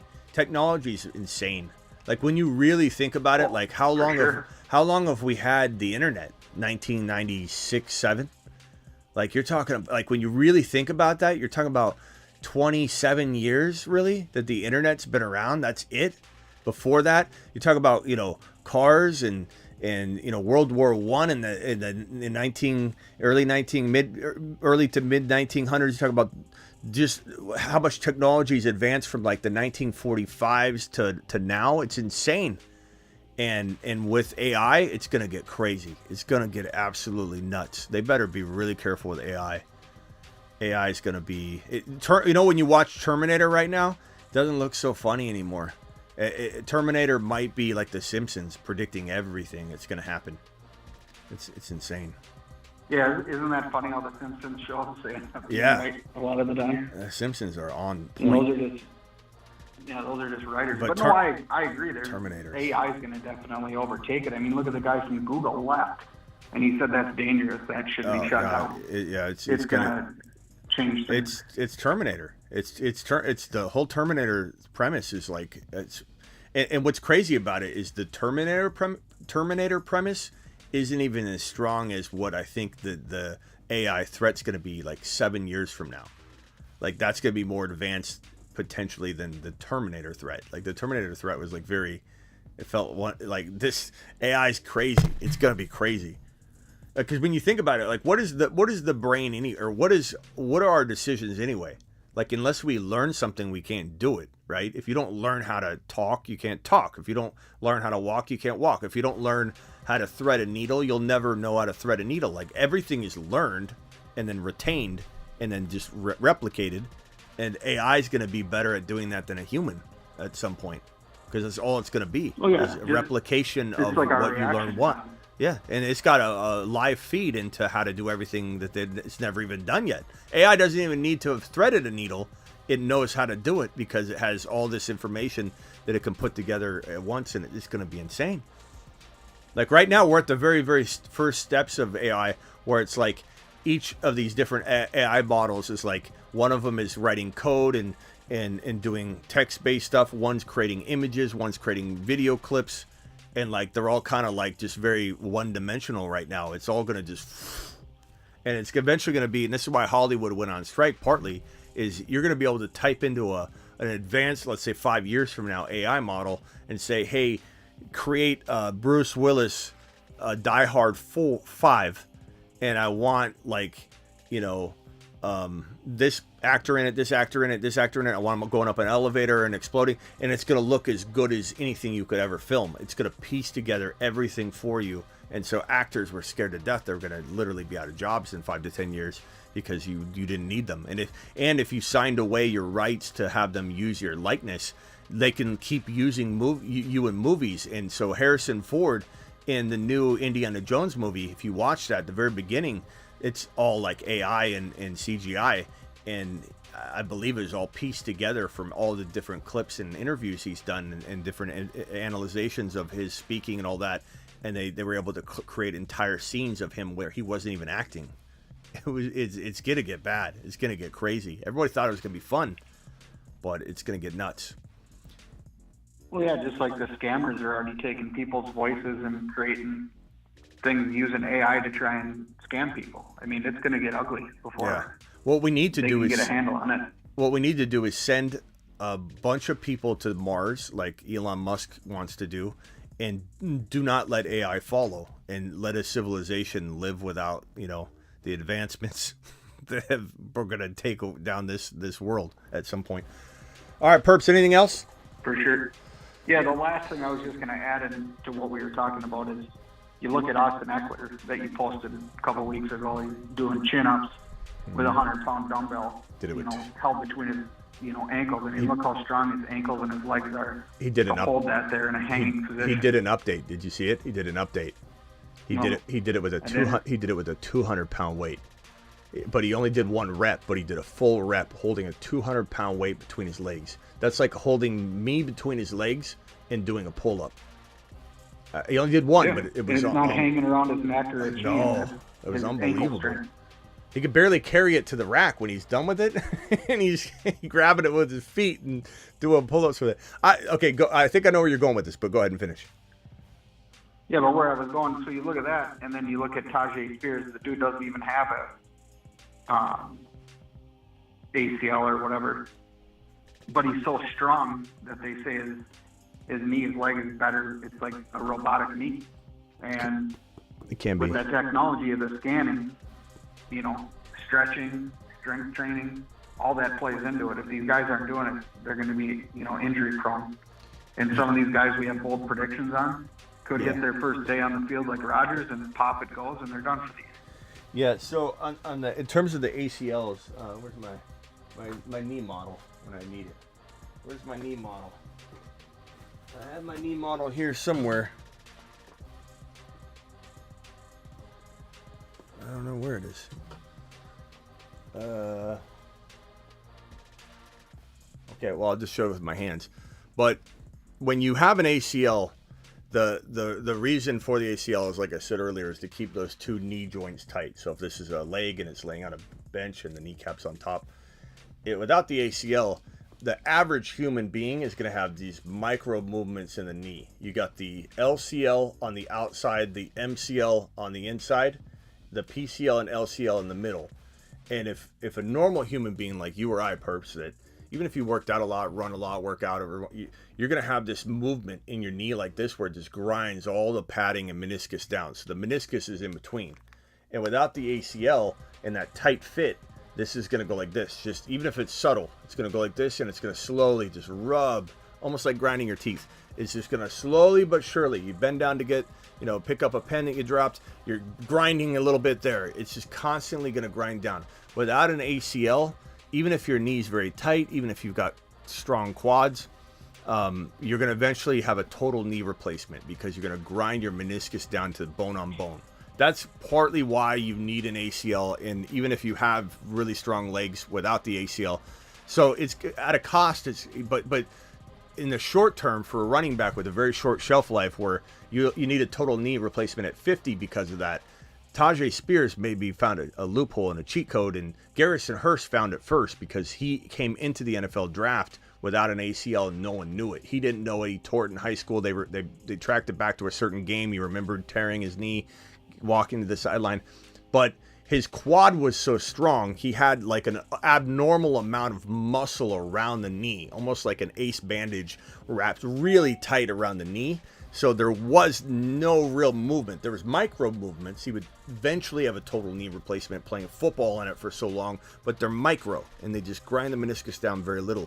But his thigh and quad and everything was so strong, his knee was as strong, not buckling, not at risk than the other one. So Tajay, in a way, not having an ACL is almost like it's like it could be a preventive measure to some degree, but I imagine that even with the strong quad and all the muscles, if your legs relaxed and you take a helmet to the knee, you probably, with the LCL and the MCL being right here, you probably are a little more prone. If a helmet hit your knee in a relaxed state, you're probably going to tear the LCL or the MCL easier, and the meniscus and everything, taking that helmet to the knee. Whereas if you had a tight joint with that ACL and you didn't have your muscles contracting to hold that knee joint really tight, you get helmet to the knee, you might just have like Achan's case. He had the sprained MCL, right?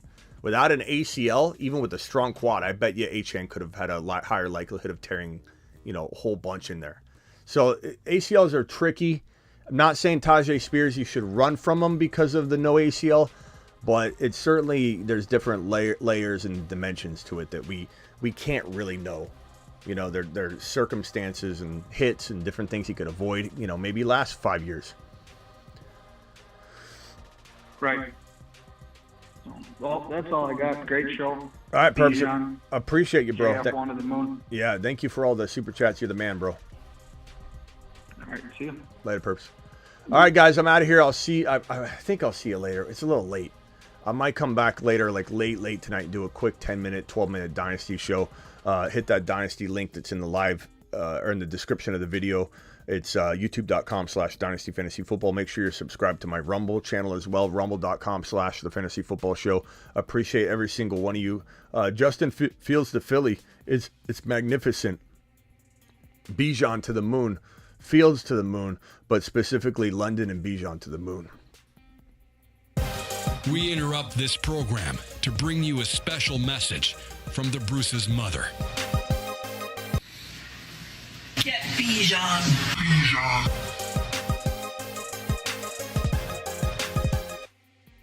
Leave it on the fields. Just in time. Fields of dreams. Feels like making love. Outstanding in his fields. Feels so good. Fields general. My fields good. Uneven playing fields. Battlefields tested. Fields. Fields. He's for reals. See you all potentially tonight. I'm live whenever news breaks, and I'm live Monday through Friday, 8 p.m. Eastern. Appreciate every single one of you. Thank you, Perps. Thank you, Superfish. Thank you, Ray G in the building. Thank you, DeBolt in the house. Travis Rowe, moderator. Appreciate you. Hoosier, Hod Prime, Great Scott, Josh. Appreciate you. Birdman, thank you again. Thank you to all the super chatters tonight. Matt O, appreciate you. Robert Hunt, appreciate you. Who else is in here? D-Town, appreciate you. Sick Nasty, moderator, appreciate you. I don't know if Blackbeard's in here, appreciate him. Terry Roberts, Space Ricky, all my mods, if there's any other mods in here. Vampy, I don't know where Vampy's been lately, but we appreciate him. Super chatters tonight, Austin Torres, Perps, Matt Estes, Perps, Kentucky, Perps, and DeBolt. Appreciate all of you. See you all potentially tonight on the Dynasty channel. I'm not 100% sure, but I think I might try and squeeze in like a midnight, my time, 2 a.m. Eastern show on the Dynasty channel. But don't count on it, but kind of count on it, I guess.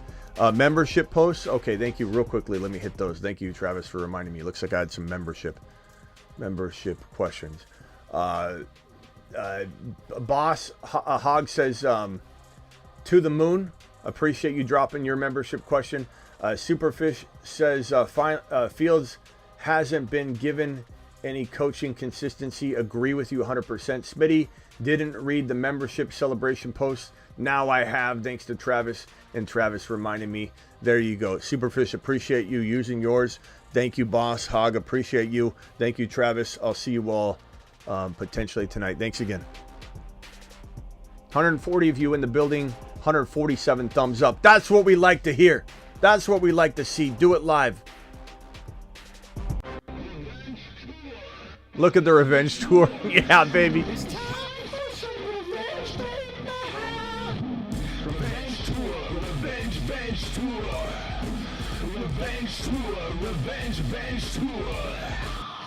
I think we need to add Fields here because Fields is on a revenge tour as well. I hope we can keep him here as a Falcon.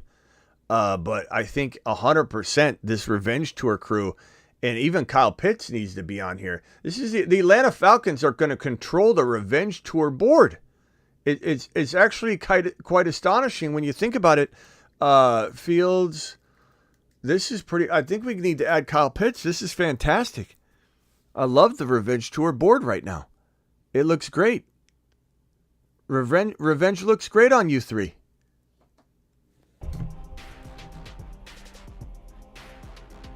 Later.